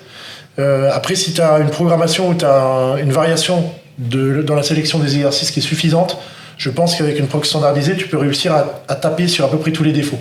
Après, évidemment, tu as quelqu'un qui a des défauts qui sont hyper prononcés. Aller vers du perso, ce sera plus intéressant. Si tu as quelqu'un qui est un peu homogène et qui a besoin de bosser un peu sur son tirage, un peu sur son passage, sur sa force en réception, il y a un plus grand nombre de prog qui vont réussir à l'amener vers un truc et c'est peut-être pas la prog justement qui sera déterminante, mais plus l'environnement. Par contre, là où ça va jouer, c'est plus ce que toi tu proposes. Du coup, avec certains à la salle, là, que tu commences à faire, c'est comment tourner autour des déficits physiques qui vont engendrer des déficits techniques. Et donc, avoir un athlète, par exemple, qui a mal à l'épaule, qui peut pas faire la programmation standardisée parce que ses soucis à l'épaule, ça va poser problème, ou alors à la hanche ou au genou.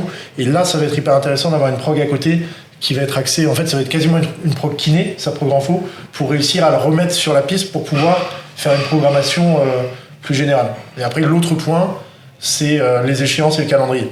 C'est-à-dire que c'est une prog standardisée mais que les personnes n'ont pas les compétitions en même temps alors qu'ils font tous la même prog, là il va y avoir un problème. Ah bah oui. Donc là dans ce cas-là, effectivement il faut que tu en prennes pas forcément sur toute la prépa mais les 3-4 dernières semaines de prépa, réorienter les personnes en fonction des échéances qu'ils vont avoir parce que sinon c'est foutu quoi. Tu fais faire une compète en plein foncier logiquement et la personne elle va pas performer au mieux de sa forme. Ouais. Et il y a pas t'as pas de, on va dire, de standard au niveau d'années de pratique, de temps de pratique, de niveau technique? Non, j'ai pas de standard. Après, le truc, c'est que je peux pas prendre en illimité sur le suivi individuel. Donc, j'ai une dizaine de personnes que je suis en individuel, dont la plupart qui sont à la salle, parce que je pense que même si c'est bien le suivi en ligne, c'est encore mieux le suivi en direct. Et évidemment, c'est les personnes qui ont le niveau le plus avancé. Donc là, toutes les personnes que j'ai en suivi individuel, c'est chez les filles minimum du niveau national et chez les mecs minimum du niveau fédéral. sur du suivi perso. Okay. Après, quelqu'un qui a 2 ans d'haltéro et qui a un niveau régional, je suis pas sûr qu'avoir une programmation personnalisée hyper ciblée, ce soit vraiment le truc qui va le faire progresser, sauf encore une fois, s'il a un axe de défaut qui est hyper grossier. Si c'est un mec qui a du mal à faire un overhead squat, effectivement, il va falloir avoir une prog qui va être ciblée parce que c'est un énorme défaut. Si par contre c'est un mec qui est à peu près équilibré, il faut juste faire monter son squat, faire monter son tirage, faire monter sa force sur le haut du corps, bosser un peu sa trajectoire, sa chute, sa vitesse, avoir un truc qui est un petit peu générique, il n'aura pas forcément besoin, lui, cette personne-là, d'une prog qui est personnalisée sur des défauts précis. Ok. Et en ligne, en ligne, pour toi, c'est jouable en haltéro sur du suivi à distance? J'en ai quelques-uns, je le ferai pas si je pensais pas que c'était jouable, parce que les personnes que je suis en ligne, je les fais pas payer. Donc je le fais pas pour la thune, je le fais parce que je pense qu'ils peuvent progresser comme ça. Après, c'est moins bien que d'avoir en direct, parce qu'en ligne, même s'il te fait un retour vidéo sur la séance, s'il t'envoie 3 barres, en plus il te les envoie après coup, tu peux lui souligner les défauts, mais souvent quelqu'un qui a 3 ou 4 ans de pratique, il les voit les défauts sur sa vidéo. Il a suffisamment de recul pour savoir qu'il a levé les fesses, ou alors que la barre s'est éloignée au contact. Donc le suivi en ligne, c'est bien, mais je trouve ça mieux 10 fois mieux d'être en direct, où la personne, tu la corriges, elle va faire une rep, et tu lui dis instantanément... Oui. Ça, y a pas de débat, ouais. Sur cette rep-là, t'as levé le cul, essaye sur la prochaine de baisser les fesses. Alors que si tu le dis après la séance, il y a trop de delta entre le moment où la performance a été réalisée et la correction. Après, encore une fois, sur le suivi en ligne, je pense que c'est bien, mais la plupart des personnes que j'ai en suivi en ligne, je leur dis que s'ils ont un bon coach haltéro dans la salle où ils sont, il vaut mieux qu'ils passent avec le coach haltéro. Ouais. Après, le problème, c'est que des coachs spécialisés haltéro, il n'y en a pas beaucoup. Et aujourd'hui, tu sors de BPGEPS ou même de DEGEPS, tu es censé être un expert haltéro, et tu as des mecs qui sortent de DEGEPS qui ont fait 10 heures de pratique et qui ne savent pas faire d'arraché flexion au poids du corps. Donc là, c'est un peu galère. Ouais. Même si on a dit que coacher, enseigner et être athlète, c'est pas la même chose. Si tu as 10 jours de pratique en haltéro, oui, ou même 10 mois de pratique, ça va être compliqué d'encadrer des personnes qui ont un bon niveau. Ouais, carrément, ouais. Et du coup, toi, Robin, en gymnastique, même question. Lui, ça va être plus pratique. Tu fais beaucoup de suivi en ligne? Moi, je fais aucun suivi à distance. J'en ai même jamais fait. J'en fais pas pour plusieurs raisons. Déjà, comme l'a dit Louis, pour éviter de trop répéter, je pense que c'est bien mieux de faire en direct qu'à distance. Encore plus pour la gym, je pense. Parce qu'il y a beaucoup plus de mouvements et donc beaucoup plus de marge d'erreur, tout simplement. Et parce que j'aime pas. C'est pas un truc qui me plaît, c'est pas un truc qui m'attire. Je prends pas spécialement de plaisir à... J'aime bien créer une programmation un peu générique, ça j'aime bien le faire, j'aime bien la penser justement pour qu'elle puisse plaire à un maximum de personnes. Je déteste envoyer un SMS déjà. Donc voilà, j'ai du mal avec les messages. Vraiment, c'est mais moi, tu vois, j'ai épargné les gens, tu vois. Je me suis dit, si je fais ça, je vais pas bien le faire, donc je le fais pas. Ouais. Par contre, quelque chose que j'aime beaucoup, c'est les coachings perso. Ouais. Ça, je prends vraiment du plaisir. Je prends vraiment du plaisir parce que j'ai la sensation et j'ai le sentiment que je peux apporter beaucoup en très peu de temps. J'ai l'impression qu'en 1 heure, je peux débloquer beaucoup plus qu'une prog. Et surtout qu'en plus de ça, ce que je fais, par exemple, je l'ai fait cette semaine, j'ai une personne qui est venue le mercredi, et elle, généralement, j'ai des débutants. Donc, contrairement à Louis qui a beaucoup d'intermédiaires, voire même des avancés. Donc, quand tu as un débutant, la programmation, tu peux, comme a dit Louis, tu peux lui donner une programmation très générique, ça va marcher, il n'y a pas de problème. Par contre, il va peut-être plus avoir besoin d'un encadrement. Donc, moi, là, par exemple, ce que j'ai fait mercredi, c'est Nana qui veut apprendre le bar muscle up. Et on va faire ensemble, on a fait un coaching un peu bilan pour jouer un peu comment elle bouge, 2 coachings où vraiment je vais lui montrer un peu tous les éducatifs et toute la progression, toute ma méthode, et après elle repart avec une prog de renfo, qui est une prog qui est sur le site, et la prog de bar muscle up. Comme ça, en gros, elle vole de ses propres ailes. Et si après, dans 6 mois, elle veut revenir me voir, on fait ça, par exemple. Ou alors après, ça dépend des personnes, mais si elle voulait faire des coachings tout le temps, on pourrait aussi. Voilà. C'est ça mon approche. Jules, les personnes que tu as en suivi, tu as du présentiel de temps en temps ou jamais? Alors moi j'ai pas le temps. Du coup je fais quelques heures dans une salle de CrossFit, 2 après-midi par semaine. Et après je fais des programmations toute la journée, tous les jours. Et certains des athlètes que tu as en programmation, tu les as dans cette salle-là? Non. Avant beaucoup, j'étais dans une salle à Château-Renard à côté d'Avignon. Et là il y avait beaucoup de personnes. De base on a grandi dans cette salle. Et après, grâce à Instagram, on a eu beaucoup plus de personnes à distance. Mais de base, ces personnes-là, elles venaient nous voir parce qu'elles nous connaissaient directement. Okay. Et maintenant, moi, j'ai beaucoup de personnes, du coup, vers Paris, Marseille, etc. Donc, par exemple, on s'est jamais vus, on se rencontre en général soit sur des training camps, soit sur des compètes. Ouais, vous faites quand même ça, c'est cool les training camps, je trouve. pour un peu rassembler les gens. C'est cool. Tous les athlètes EMF. Bon, en tout cas, toi, le gros de ton activité, c'est le coaching personnalisé à distance. Ouais. Et en fait, on essaie de développer ça. Et le défi qu'on retrouve un petit peu, c'est essayer de fluidifier les échanges. Donc, ça passe par beaucoup de vidéos, beaucoup de retours textuels, beaucoup de retours en vocaux pour justement ceux qu'on suit. Et l'objectif, c'est essayer après de s'appeler le plus régulièrement possible, etc. C'est ça qui prend beaucoup de temps, en fait. Est-ce que vous avez créé ou vous voulez créer un espèce de centre EMF en virtuel, en quelque sorte, pour que les athlètes puissent échanger entre eux aussi? Par exemple, Ruben, lui, il a tous ses coachés sur WhatsApp. Et par exemple, il y en a, ils sont dans leur bar, etc. Sur un groupe. Donc comme ça, ils peuvent communiquer très bien. Ils peuvent tous communiquer.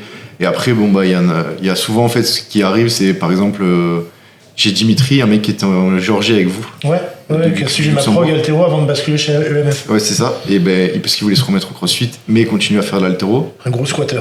Ouais. Et donc, lui, par exemple, il a commencé il y a 6 mois. Ça lui a plu, sa femme, elle va commencer à la fin du mois. Et en même temps, ses performances ont explosé la dernière compétition qu'il a fait. Oui, il a PR sur les 2 mouvements et au total, du coup. Super perf, ouais. Et en faisant beaucoup de crossfit à côté aussi. Ouais, en plus, alors qu'avant, il faisait que en faux. Alors qu'avant, il faisait que de l'altéro. Donc là, c'était quand il est venu me voir, et voilà, j'ai un défi, c'est performer en crossfit, donc faire des compètes, mais aussi faire et continuer à développer l'altéro. Ce qui, entre guillemets, n'est pas infaisable quand tu vois le niveau en altéro des meilleurs Français. Ah, oui. Vous savez, lui, il doit être dans les meilleurs de son pays, non? Là, il tire il est luxembourgeois, non? Oui, mais là, ce week-end, il tire dans une compète inter en Suisse, et à la fin du mois de novembre, il tire au jeu des petits états. Ouais, voilà, c'est cool. Donc, vous, dans les gens qui suivent vos programmations, j'imagine un peu comme lui, vous avez surtout des intermédiaires, voire des avancés. Ouais. Pas beaucoup de débutants. Au début, on avait pas mal de débutants, parce qu'on proposait une formule, on va dire, à mi-temps, où soit tu fais de la gym, soit de l'haltéro, ou que du conditioning. On faisait jamais les 3 en même temps. Et maintenant, on le propose plus parce que souvent, c'est amené à des blessures. Parce qu'il y en avait, par exemple, ils allaient faire beaucoup de renfort gymnastique, mais ils faisaient le WOD de la salle juste après, et des fois, t'avais de la gymnastique. De toute façon, les débutants, j'imagine, quand ils sont dans leur box de CrossFit, vous les orientez plus vers les classes au départ. Oui, si on nous contacte, on dit voilà, j'ai envie d'un programme en ligne, déjà fais des classes. Même si le coach n'est pas forcément le meilleur du monde, il t'apportera quand même quelque chose, ton keeping, des strict pull-up, Et puis une correction directe aussi. Une fois que tu as tes basiques, tu peux songer à faire une preuve. Moi, c'est pareil sur mes programmes.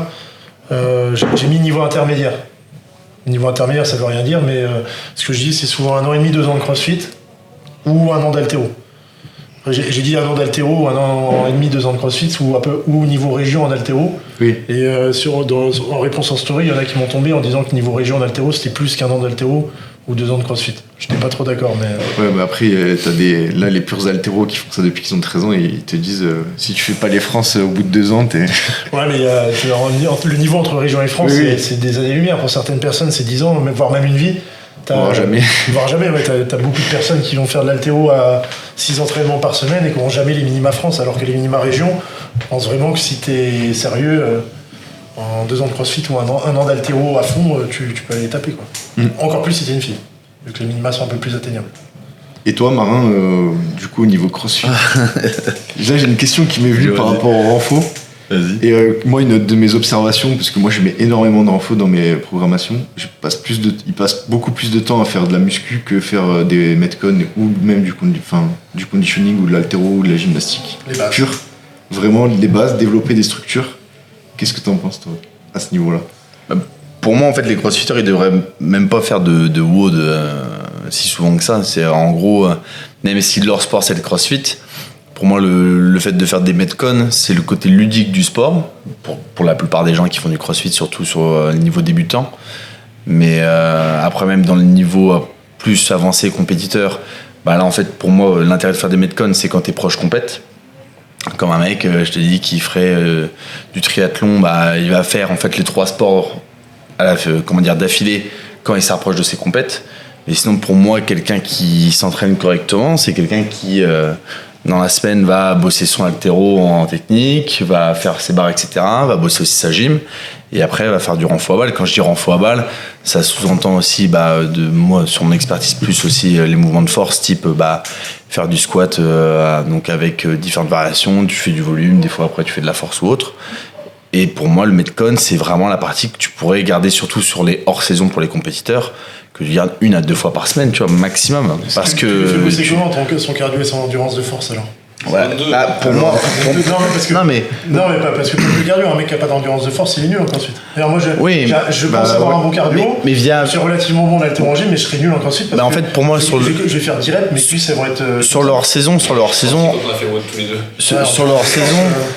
Sur leur saison, pour moi, tu bosses tes faiblesses. La majorité, en tout cas des gens que je vois, moi, qui font du CrossFit, leur faiblesse, c'est pas ça. C'est pas l'endurance de force ni le cardio, tu vois. C'est qu'en fait, les gens, ils ont soit pas de technique, soit pas de force. C'est les 2 gros trucs à chaque fois qui reviennent. Pas de technique et pas de force. Dans ceux que je vois, moi. Pas de technique parce qu'ils ont pas la force justement leur position. Et parce qu'en fait, pourquoi ils ont pas de technique et pas de force? C'est parce qu'en fait, les mecs, ils WOD tout le temps. Ils WOD tout le temps. Donc en fait, ils sont toujours sur l'endurance musculaire, le cardio et aussi l'autre frein, je trouve, c'est la haute intensité. Ça, on le voit. Alors, dans notre salle, ça va encore, je trouve. On en a parlé. Bien, tu vois, le tout petit réel que j'ai fait hier. Y a pas mal de gens qui m'ont envoyé des MP. Les gens, ils pensent qu'à chaque fois, le synonyme de résultat, le synonyme de progression, c'est de s'en mettre plein la gueule. Et les gens qui font du CrossFit, ils pensent que c'est s'en mettre plein la gueule sur les WOD. Donc du coup, ils font des WOD 5-6 fois par semaine. Même des fois, des gens qui viennent s'inscrire disent oui, mais t'es sûr que si je fais que 3 cours par semaine, ça va aller? Déjà, si tu faisais rien avant, oui, ça va. Après, j'ai vu le renfort que tu fais faire aussi, comme tu dis, travailler sur les structures. Tu vas voir tout ce qui est délaissé en gros par les mouvements d'haltéro, de gym ou autre. Tu vas faire des trucs spécifiques sur la rotation externe de l'épaule qu'on va pas taper à fond. Tu vas faire des trucs sur les obliques. Tu vas essayer de travailler sur le transverse. Tu vas mettre en place plein de petits trucs. Et le problème, ce que les gens comprennent pas, c'est que quand on fait un mouvement et qu'on le fait mal, on devient bon pour faire mal ce mouvement. Genre quelqu'un qui fait des front squats avec le haut du dos qui arrondit en permanence, il va pas développer son extension thoracique, il va devenir soulever plus fort sur avec cette position de merde, mais c'est pas ce qui va lui permettre. Et il sera pas transférable en plus. S'il fait pas tout ce travail de structure dont tu parles à côté, et ben en fait il va peut-être devenir plus fort avec ses positions de merde, mais il y aura un moment un plafond parce que il va bloquer quoi. Quand t'as une barre à 200 kg sur les clavicules en front squat avec un haut du dos qui est siffosé, j'en suis le bon exemple. Tu la sens beaucoup plus lourde qu'un mec qui a le dos, qui a des courbures qui sont pas prononcées sur la colonne, qui a une super extension au niveau thoracique. Non seulement tu vas plus te péter, et en plus à un moment la progression ça va s'arrêter parce que t'as pas les bases. Mais de toute façon, on le voit sur tous les gens qui font les programmations même qu'on a eu ici. Moi là, j'ai rien inventé, les programmations que je fais, c'est pas elles sont bien, mais j'ai pas inventé un truc si tu veux qui existait pas avant, tu vois. Ouais, mais tous les mecs qui squattent sur le gros orteil, à un moment ils se mettent à stagner parce qu'ils sont incapables d'être bien sur les appuis, et toi tu vas leur faire un truc qui jamais bossé leur abduction de hanche ou leur rotation externe, donc et en gros les procs, les gens quand ils les suivent à chaque fois ils me disent ah putain j'ai trop progressé sur ça. Les procs que je fais, il y a rien qui est révolutionnaire ou autre, c'est que la majorité des gens, comme tu disais avant, font pas forcément tel ou tel renfort ou telle pratique sportive sur la technique. Moi, les gens à chaque fois ils me disent putain, là le dernier c'est un mec qui me disait je suis content, j'ai fait la prog mass up ou SBD cycling, je sais plus laquelle c'est exactement. Il me dit je me sens plus compact, plus gainé et plus fort sur tous les WOD, sur toutes les barres. Et en fait, mais comme si c'était révolutionnaire, en fait mec c'est normal. T'as fait pendant 5 mois en fait de la force, des exercices en fait qui t'ont rendu on va dire plus gainé, avoir le tronc plus solide, et t'as fait un WOD par semaine. Et quand t'as repris, tu m'as dit je galère au début sur le cardio, je te dis on en reparle dans 1 mois et demi, et au bout d'1 mois et demi le cardio revient et la force en fait est restée. Donc c'est simple, si tu veux, c'est des... Et puis les gens ne font pas certains patterns de mouvement. Moi je le vois parce que pareil pour la prog gym conditioning, le cycle 1 c'est un focus sur les pull-up, les toes to bar et les HSPE en strict. Et les HSPE en keeping aussi, mais tu vois les HSPE. Et en fait les gens ils font j'aime pas les HSPE les gens. Ils font toujours des pull-ups, ils font toujours des toes to bar, mais j'ai toujours le retour sur les HSPU. En fait, je pense que c'est pas juste que ma prog elle est mieux faite sur les HSPU, c'est juste que. Moi j'ai des améliorations quand je prends quelqu'un en programmation et on a un test, c'est 4 times 50 strict handstand push-up, donc avec un type cap de 10 minutes. En général, ouais, pour toi. En général, ils mettent on va dire 10 minutes, mais sans mentir, en 2 mois, tu leur fais bosser les strict HSPU une fois par semaine, ils gagnent 5 minutes. Non, mais tu regardes, le truc que tu dis, c'est une fois par semaine, strict HSPU. Et tu vois, le truc, c'est redondance. Tu donnes ça, en fait, nous, on le voit sur les procs qu'on a, par exemple, de CrossFit. C'est le côté monotonique. Toutes les semaines. Un peu, toutes les semaines, constamment varié. Ouais, et c'est ce qu'on essaie de faire, justement, nous, avec notre vision de prépa physique. On a une formation comme ça. C'est de la redondance en apportant de la variation, justement, sur le volume, l'intensité. C'est le truc qui est dur à faire. Je dis, moi, les adhérents, on est obligé, en fait, de leur expliquer. Ah bah là, en fait, c'est la 4e semaine que tu as du push-jerk. Il dit, ouais, mais c'est chiant. Oui, mais en fait, ça évolue, en fait, sur les séries et sur les charges. Et en fait, il n'y a que comme ça que tu vas pouvoir progresser. Et je peux comprendre que quand tu peux venir que le mercredi et vendredi, que ça te saoule d'avoir du push-press les 4 semaines d'affilée. Tu vois ce que je veux dire? Oui, mais là, ça dépend, en fait, qu'est-ce que tu cherches? Tu veux progresser ou en fait, tu veux t'amuser? Si tu veux t'amuser, si tu veux, tu peux faire de la marelle aussi, tu vois, ça change. Et justement, nous, dans notre modèle de programmation de CrossFit, on a ce qu'on appelle un peu un mouvement. Maintenant, on a mis en place le mouvement du mois. On le faisait pas quand on faisait Vous commenciez, je crois. Non. Il faisait pas le mouvement du mois, il faisait le test. Vous faisiez un test. On faisait un test, un développement, puis le retest. C'était le mouvement du mois, je suis sûr et certain, quand on faisait avec vous, parce qu'il y avait eu pistol squat tout le mois, et les gens, ça leur cassait les couilles. Casser les couilles. Alors que moi, je trouvais ça super stylé. Nous, notre objectif. Et vraiment, ça m'a même donné envie de faire une proc pistol squat quand je voyais des modules et tout. Je dis, c'est bien pensé, c'est bien, tu vois. Je me rappelle, t'avais recopié ces trucs et tout, t'avais dit, je vais changer le nom. Ça va, c'était pas moi qui faisais, c'était Ruben. Non, il a pas dit ça, je te rassure. Et ouais, il y avait mouvement du mois, il y avait eu toast to bar et il y avait eu pistol squat. Mais en fait, du coup, nous, dans notre mouvement du mois, je me rappelle. Dans notre mouvement du mois, ce qu'on essaie de faire, c'est pas jamais le même jour. Jamais que le lundi, le mouvement du mois. Parce qu'au moins, s'il y en a qui peuvent venir que le lundi et le vendredi, ils vont se retrouver à faire à chaque fois les mêmes séances. Non, mais tu vois, le truc qui est bien pour la progression. Sauf que le mec qui vient tous les jours, il peut faire du coup toutes les semaines. Et celui qui vient le lundi, et ben il va se faire les pistoles, et puis la semaine d'après, il va pas comprendre pourquoi il y en aura pas. Un mec qui vient que le lundi, il faut peut-être mieux changer. Justement, que lui, il est du varié, quoi. Il en fait tellement.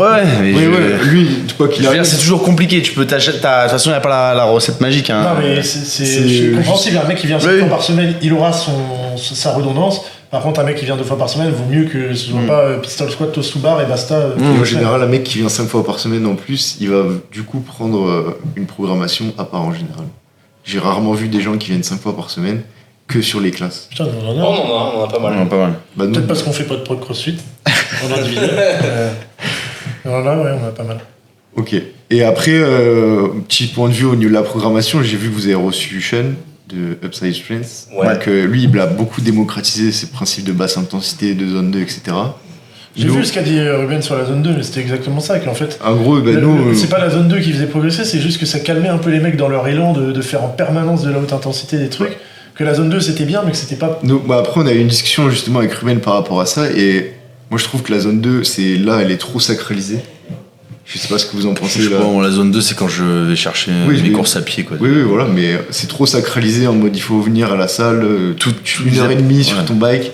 Alors que, au lieu de passer 1h30 sur ton bike, tu pourrais passer du temps à travailler ta gym, ton haltéro, ta technique, tes placements. Ouais. En fait, le truc, c'est que quand on a fait un réel, après on a fait un réel justement suite à ça que Robin a repartagé, et on s'est fait défoncer par des coachs qui ont fait semblant de pas comprendre dans la nuance, tu vois.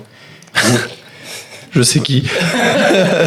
Ouais, mais voilà, on va rien dire d'autre, mais ils ont fait exprès de pas comprendre la nuance pour nous faire passer pour des incompétents, sauf ce qu'on explique, c'est que si tu viens 5 fois 1h30 à la salle par semaine, à quoi ça sert de venir ton jeudi faire 1h30 de bike, tu vois.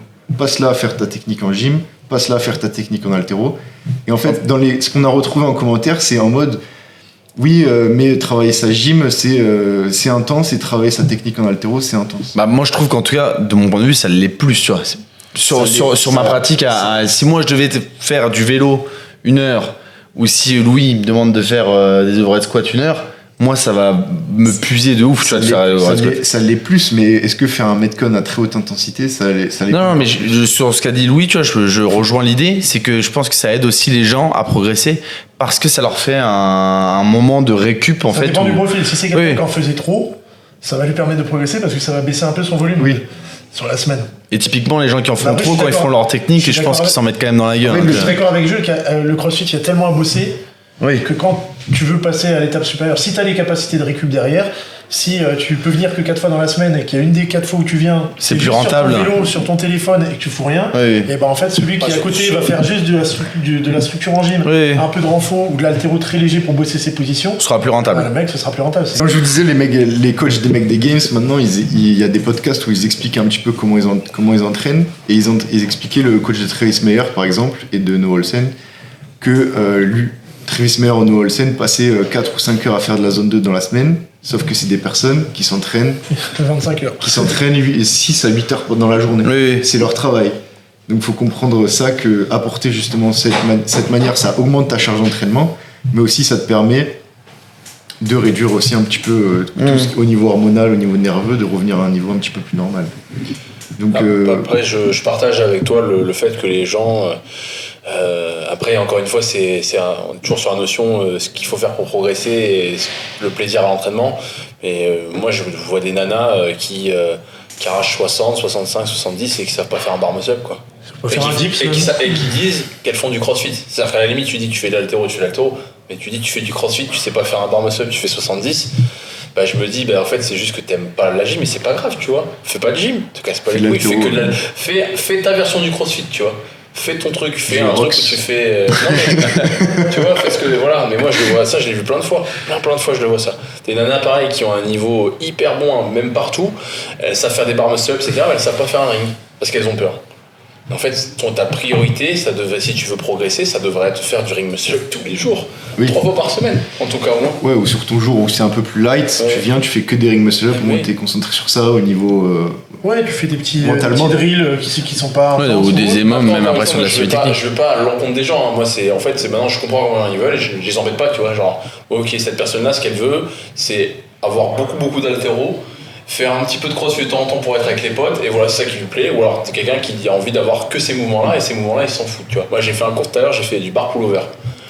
Il y a un adhérent, je dis qu'on faisait du bar pull-over, il m'a dit oh ça c'est du cirque, ça sert à rien. Je lui dis vas-y fais-en, il l'a pas fait, il avait un peu le seum. Au final après je vais pas le forcer à le faire, tu vois. Si lui trouve que c'est inintéressant, que ça sert à rien, je vais pas me battre, tu vois. Je vais pas me battre, c'est aussi ça, on en revient en fait, il faut comprendre les gens. Donc il y a des gens ils disent oui je veux progresser, je veux faire machin. Ouais. Bon, au final les gens ils ont envie de s'amuser. C'est là où nous, comme nous on touche pas mal de compétiteurs, on leur dit tu fais ça, et ils sont très ok je te fais confiance, je le fais, la redondance c'est pas grave.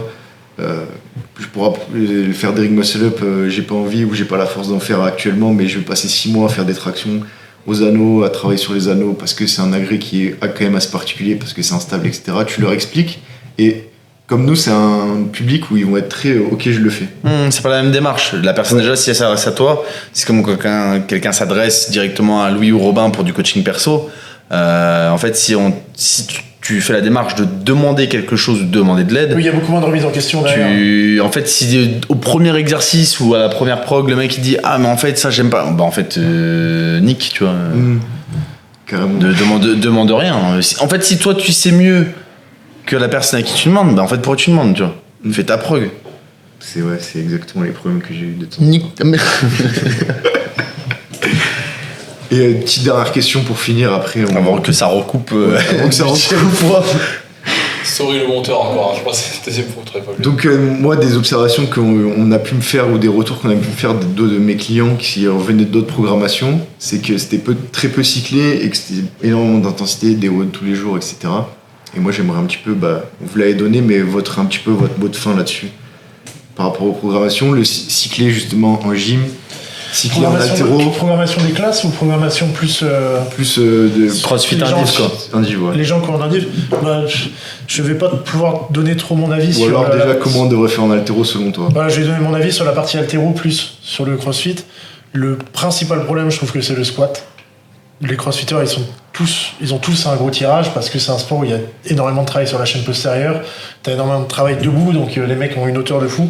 Par contre, ils manquent tous de canne. Tu vas voir le nombre de crossfitters qui sont incapables de faire en.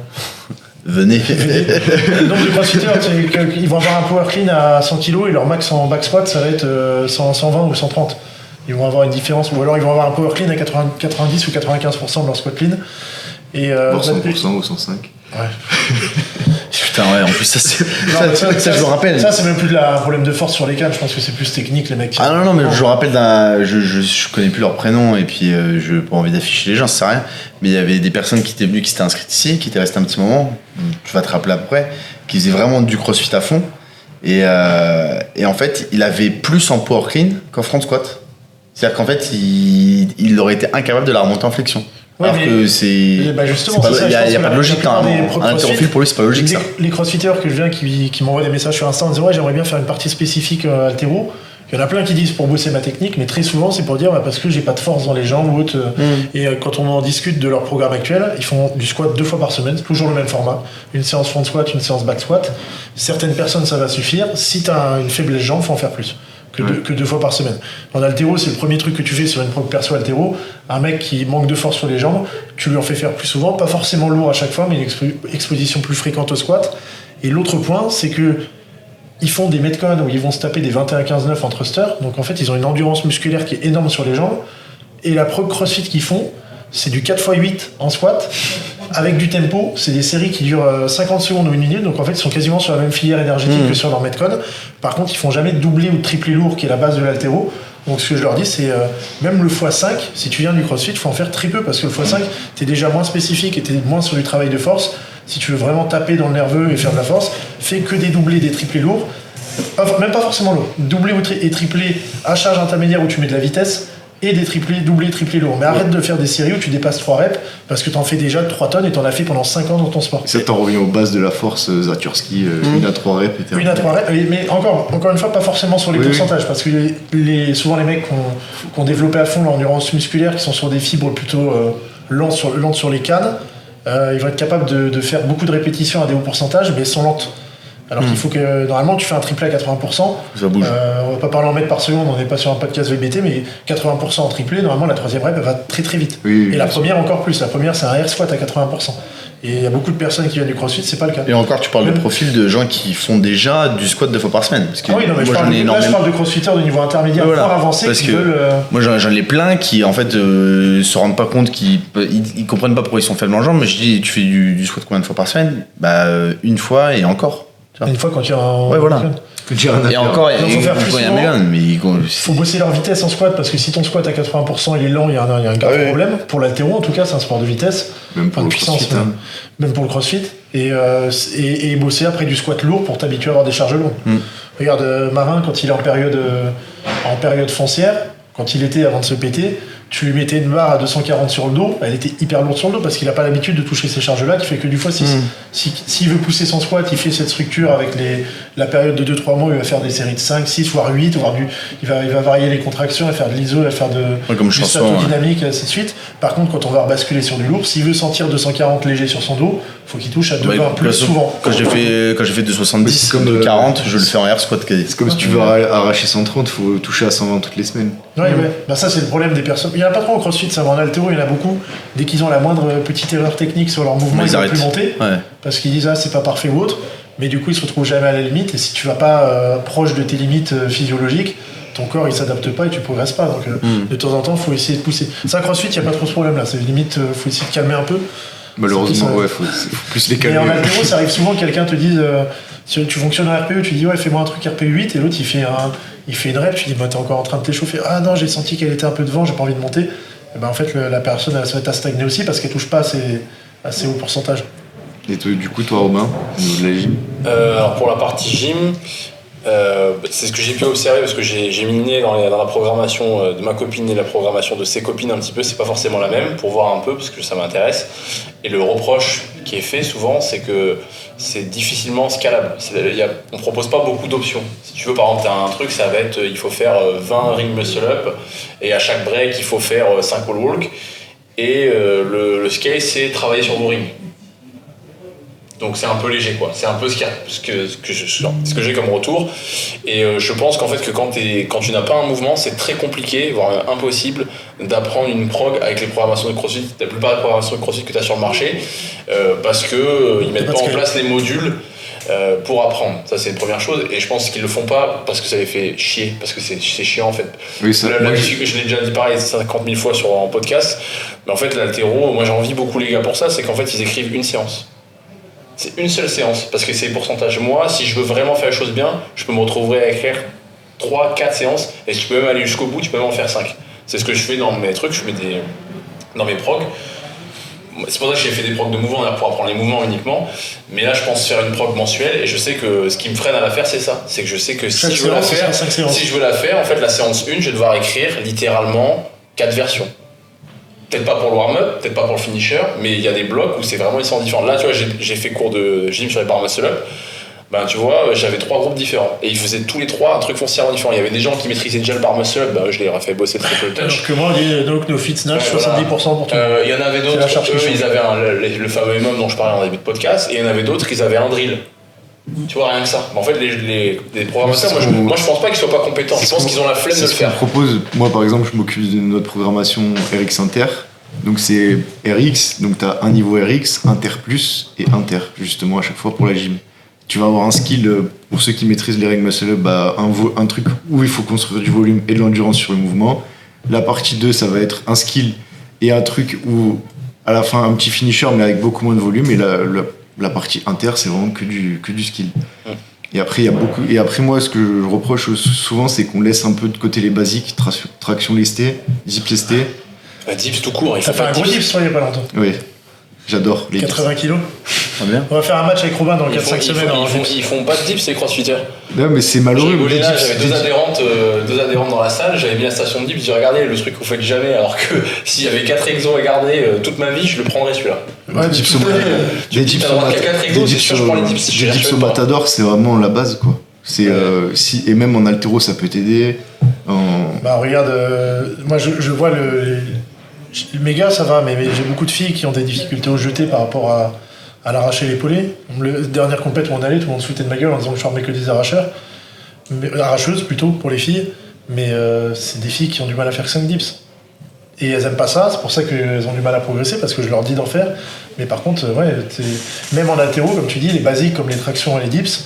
Mais même du bench, du strict press. Je sais pas, ça va paraître beaucoup pour certains, mais pour moi, une fille qui est censée être moins forte du haut du corps qu'un mec, elle doit faire au moins 15 dips. J'allais dire 20, j'allais dire 10 tractions strictes, 20 dips, si elle veut faire un niveau national en haltéro sans se faire mal, parce que sinon il y a plus de risques de blessure. Et un mec, s'il fait pas, après, sauf s'il est en super lourd, mais s'il fait pas 5 tractions lestées à plus 15 ou 20% de son poids du corps, et s'il fait pas 10 dips lestés à plus 15 ou 20% de son poids du corps, c'est même faible. C'est même faible. Il a besoin d'en bosser pour pas subir ses barres quand il les prend sur la gueule au jeté, pour être fort overhead, pour tenir son judo en front squat, tu t'en rends pas tout tout à l'heure, il faut la structure, il faut les bases, et ça c'est les bases. Pour revenir à pour résumer un peu, moi je trouve que la gym en fait n'est pas respectée comme une discipline qui nécessite du temps de travail. En fait, on dirait que la gym c'est pour les WOD. On dirait que la gym c'est juste pour les WOD. Oui. Et les blocs gym c'est pas vraiment des blocs gym. Quand tu prends le level 1, il y a les hold, il y a les L-sit, il y a tout ça. Les instant hold c'est complètement oublié, le L-sit c'est complètement oublié. Les grands écarts aussi, c'est complètement oublié, alors que c'est dans le level 1 aussi. Mais est-ce qu'en gym, il n'y a pas aussi le fait que certaines personnes sont découragées un petit peu, parce que t'en as qui débarquent d'autres sports et qui sont des monstres en gym, en gym crossfit en tout cas, parce que le niveau attendu en gym crossfit n'est pas énorme par rapport à un gymnaste, et donc qui vont être dégoûtés en se disant, moi je suis à des années-lumière de ce niveau, alors qu'en haltéro, le haut niveau des crossfitters en haltéro, il est moins... Enfin, il y a moins de différence. Moi, je pense que l'haltéro, t'apprécies. C'est plus rare quand un mec a un très bon niveau en haltéro en crossfit. Alors quand un mec qui va faire 15 ring muscle up en keeping, ça va être beaucoup plus fréquent qu'un mec qui va faire un snatch à 130. Quoi. Non, mais de toute façon, là, entre guillemets, la progression en gymnastique, on va dire c'est pas vraiment qu'elle est capée, mais au bout d'un moment, on s'en fout. Quoi. On va pas valoriser que tu te fasses 15 ou 20 répétitions en broken. C'est pas mis autant en avant qu'un mec qui va snatcher 120. Tu vois, déjà, une fois qu'ils ont le muscle up, ils ont le muscle up. Toi, en tant que coach, tu vas trouver qu'il y a une différence entre un mec qui fait 22 ring muscle up par rapport à un mec qui en fait 18. Mais en soi, c'est pas sûr que sur une compétition, ça fasse une sur une compétition, c'est pas sûr. Et même pour la muscu, tu prends un mec qui bench. Est-ce que t'as déjà vu un mec te dire j'ai fait 10 reps en bench à une charge, alors qu'avant, il y a un an, je la faisais non, on s'en fout. Ce qui nous intéresse, c'est les RM, tu vois. Parce que, et voilà, moi, je pense que ça fonctionne comme ça. Surtout la progression, que ce soit en haltéro ou même sur tous les mouvements de force, elle est chiffrée, quoi. T'as pris 5 kilos, c'est objectif. Avoir un mouvement plus beau et faire 2 reps de plus, En fait, si dans le CrossFit tu étais testé sur des mouvements type un peu comme ils font en streetlifting, c'est-à-dire RM sur le muscle-up, RM dips, etc. Et bah, à la limite, là, on pourrait plus savoir ça sur la gym, mais là, en fait, en l'occurrence, ce qui est testé en gym dans le CrossFit, c'est l'endurance. Donc en fait, c'est les gens ils se disent une fois que je l'ai.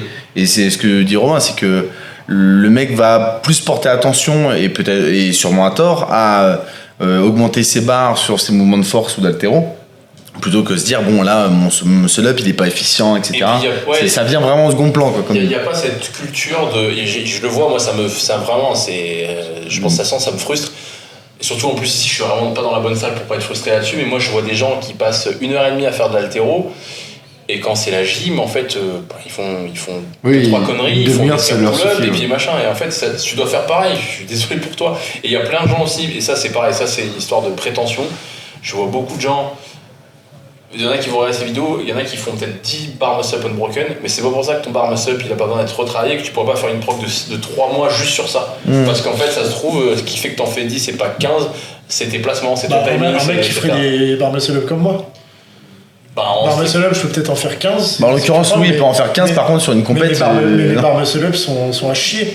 Et tu vas me mettre, comme quand on a fait un WOD ensemble avec Robin, il y a eu des tractions juste avant, et je suis arrivé au bar muscle-up, en fait je peux plus les faire parce que je joue que sur ma force. Et si je me suis cramé avant, c'est foutu, je peux même plus en faire un. Et voilà, moi je sais que là, les gens en CrossFit, ils ont cette culture de vouloir avoir le snatch. Bah, tu vois, il le dit pour la technique, ça prouve bien que les gens ils veulent avoir la bonne technique. Ah non, je suis un peu parti dans l'avant du pied, je suis un peu machin, je m'arrête de monter. Alors que la gym, ils veulent avoir ce côté un peu pur dans le mouvement. Et en gym, en fait, ça fait pas partie du truc. Alors après, voilà. Après, ça évolue quand même. Ça progresse un peu dans ce sens-là au fur et à mesure. Là. Je parlais des haltéros. Il y a des crossfitters qui n'ont pas de honte quand même quand ils postent leur barre en haltéro sur les réseaux. On l'a dit, quand tu fais un power clean et tu sors tes pieds du plateau, c'est no rep. Ouais, gros, est-ce que tu veux qu'on parle des gens qui font de la force je crois qu'ils ont honte de poster leur truc où ils se transforment. Ah ouais, on va pas parler de la force athlétique. Mais là, ils commencent à mettre un peu plus de pirouettes, un peu plus de handstand où en gros, on va pas évaluer ton endurance, on va évoluer un peu ta technicité, mais ça reste encore gadget et puis surtout ta capacité à t'adapter, parce que c'est souvent des mouvements qui sortent comme ça et sort le c'est des mouvements normalement si t'as un niveau de gym un peu comme Baptiste il doit rigoler à chaque fois qu'il y a un nouveau mouvement comme ça qui sort. Lui il fait du hold sur une main, il se la pète. Ouais, grave. Mais tu vois, quand t'as un niveau de gym suffisant, tous les trucs qui sortent en CrossFit, tu les claques en 5 minutes, quoi. Tu les essayes une fois, peut-être tu rates parce que c'est avec une rampe et un machin, genre la config est un peu différente, mais en soi, ça va vite, quoi. Oui, le handstand, mais alors que t'apporterais du hold, juste essayer d'être en statique le max de temps, ça peut être un hold aussi. Mais je sais, il avait fait au WOD à Palooza, il y avait un max clean and jerk avant, et je crois que Maleros, le brésilien, il a fait le meilleur clean and jerk, et il a tenu 0 secondes en handstand. Donc c'est même à haut niveau, tu vois, ça montre un peu la place qu'a la gym. Moi je trouve que la gym elle est là pour vraiment tester l'endurance de force et pas pour tester la technicité et la précision. Ça on est d'accord. Alors que l'haltéro, on teste tout, on teste l'endurance de force, on teste la précision, on teste l'explo, on teste vraiment tout sur l'haltéro, je trouve, beaucoup plus. T'as quelque chose à ajouter, Romain ? Non. Sur la partie structure. Sur les progs. Sur les progs, la muscu. Non, moi j'ai fait une prog de CrossFit à un moment, c'était celle de Froning là, c'était c'était il y en a plusieurs, c'était Brute Strength, je crois, un truc comme ça. C'était Mayhem ou Brute Strength? Mayhem et Brute Strength, c'est deux choses différentes. Je fais pas Brute Strength. Non, t'étais sur Mayhem toi. Moi je sais plus. J'aimais pas du tout parce que non, mais parce qu'en fait je sais pas, ça voulait faire de la force cyclée sans cycler. C'est-à-dire qu'en gros, là, bah tiens, aujourd'hui, on va tester ton 3RM. Parce qu'en fait, dans le CrossFit, comme il faut être prêt n'importe quand, être polyvalent, etc., s'adapter à tous les exercices que tu peux avoir, bah là, 3RM. Après, t'avais du volume. Et en fait, je trouve que c'était hyper décousu. Après, il y a d'autres programmations où c'est plus comme ça, où c'est plus cyclé correctement. C'est-à-dire, il y a une réelle volonté de te faire progresser, de monter en charge, etc. Et maintenant, je pense que la majorité des programmes, il y a ça dedans. Par contre, le truc où je trouve qu'il n'y a pas trop de sens, c'est quand ces programmations-là ont ce format-là, et derrière un WOD ou avant un WOD, je te dis une connerie, le mec il va faire un WOD de une demi-heure à MRAP et vas-y, après on est sur la fin de ton cycle de force, t'as 3x2 à faire à 90%. Ça ressemble à rien, tu vois, pour moi, ça. Parce qu'en fait c'est pas un 3x2 à 90%, tu travailles pas ta force. Ce qui m'énerve dans les programmations un peu comme ça, et après je je m'en fous, je fais pas de CrossFit, tu vois, mais c'est que il y a pas mal de programmateurs, je pense, qui ont l'impression que ça fonctionne avec des tiroirs. C'est que les 30 premières minutes de ton entraînement, tu vas pouvoir faire de la force max. Après, on ouvre un autre tiroir, on referme le premier. Là, on va être sur un WOD où on est sur de l'endurance fondamentale. Après, on referme le tiroir. Et en fait, non, ça marche pas comme ça, tu vois. Si tu fais de la force max, voilà, il y a des interférences. Donc, en fait, il y en a plein qui remettent ça en cause, mais qui comprennent pas vraiment les interférences aussi, comment ça fonctionne. Donc pour moi, en fait, il faut aussi une question de choix. C'est une question de choix de priorité dans les phases de T'as un mec qui est crossfitter qui va dire ouais mais y a pas d'interférence, moi regarde je cours, je saute, je fais de la gym, machin, j'ai un squat à 2,20. Il dit ouais mais avec les qualités que t'as en fait, si tu faisais que du split t'aurais 2,80 en squat à 2,20. Donc c'est pas parce que t'es un minimum fort. Regarde Fraser qui fait 2,30 au squat aux Games, qui était le meilleur crossfitter du 2,30 en squat. Bon, on va continuer avec une caméra. Ouais vas-y continue avec une caméra. Avec 2,30 en squat, c'était pas fort quoi. Moi qui ai zéro qualité j'ai fait 2,30 au squat en me butant que là-dessus. Donc effectivement, un mec comme Fraser qui il continuait que l'haltéro comme il faisait en jeune, c'est un mec qui aurait fait 2,60, 2,70 au squat, pas 2,30. Ok. Bah merci les gars en tout cas pour avoir répondu à mes questions et être présent sur le podcast. Eh ben merci à toi. Plaisir. On a un bug de caméra donc on voit pas Jules mais voilà. Ouais. Tu veux là si tu veux pas. Tu peux aller derrière. Profitez comme ça. Mais aussi prenez vos micros tous sur le même plan comme ça. On va tout dans les autres micros, t'inquiète. Bah oui. Je crois qu'en fait c'est celui de Robin qui fait un son de merde. Vas-y, à bientôt. À bientôt.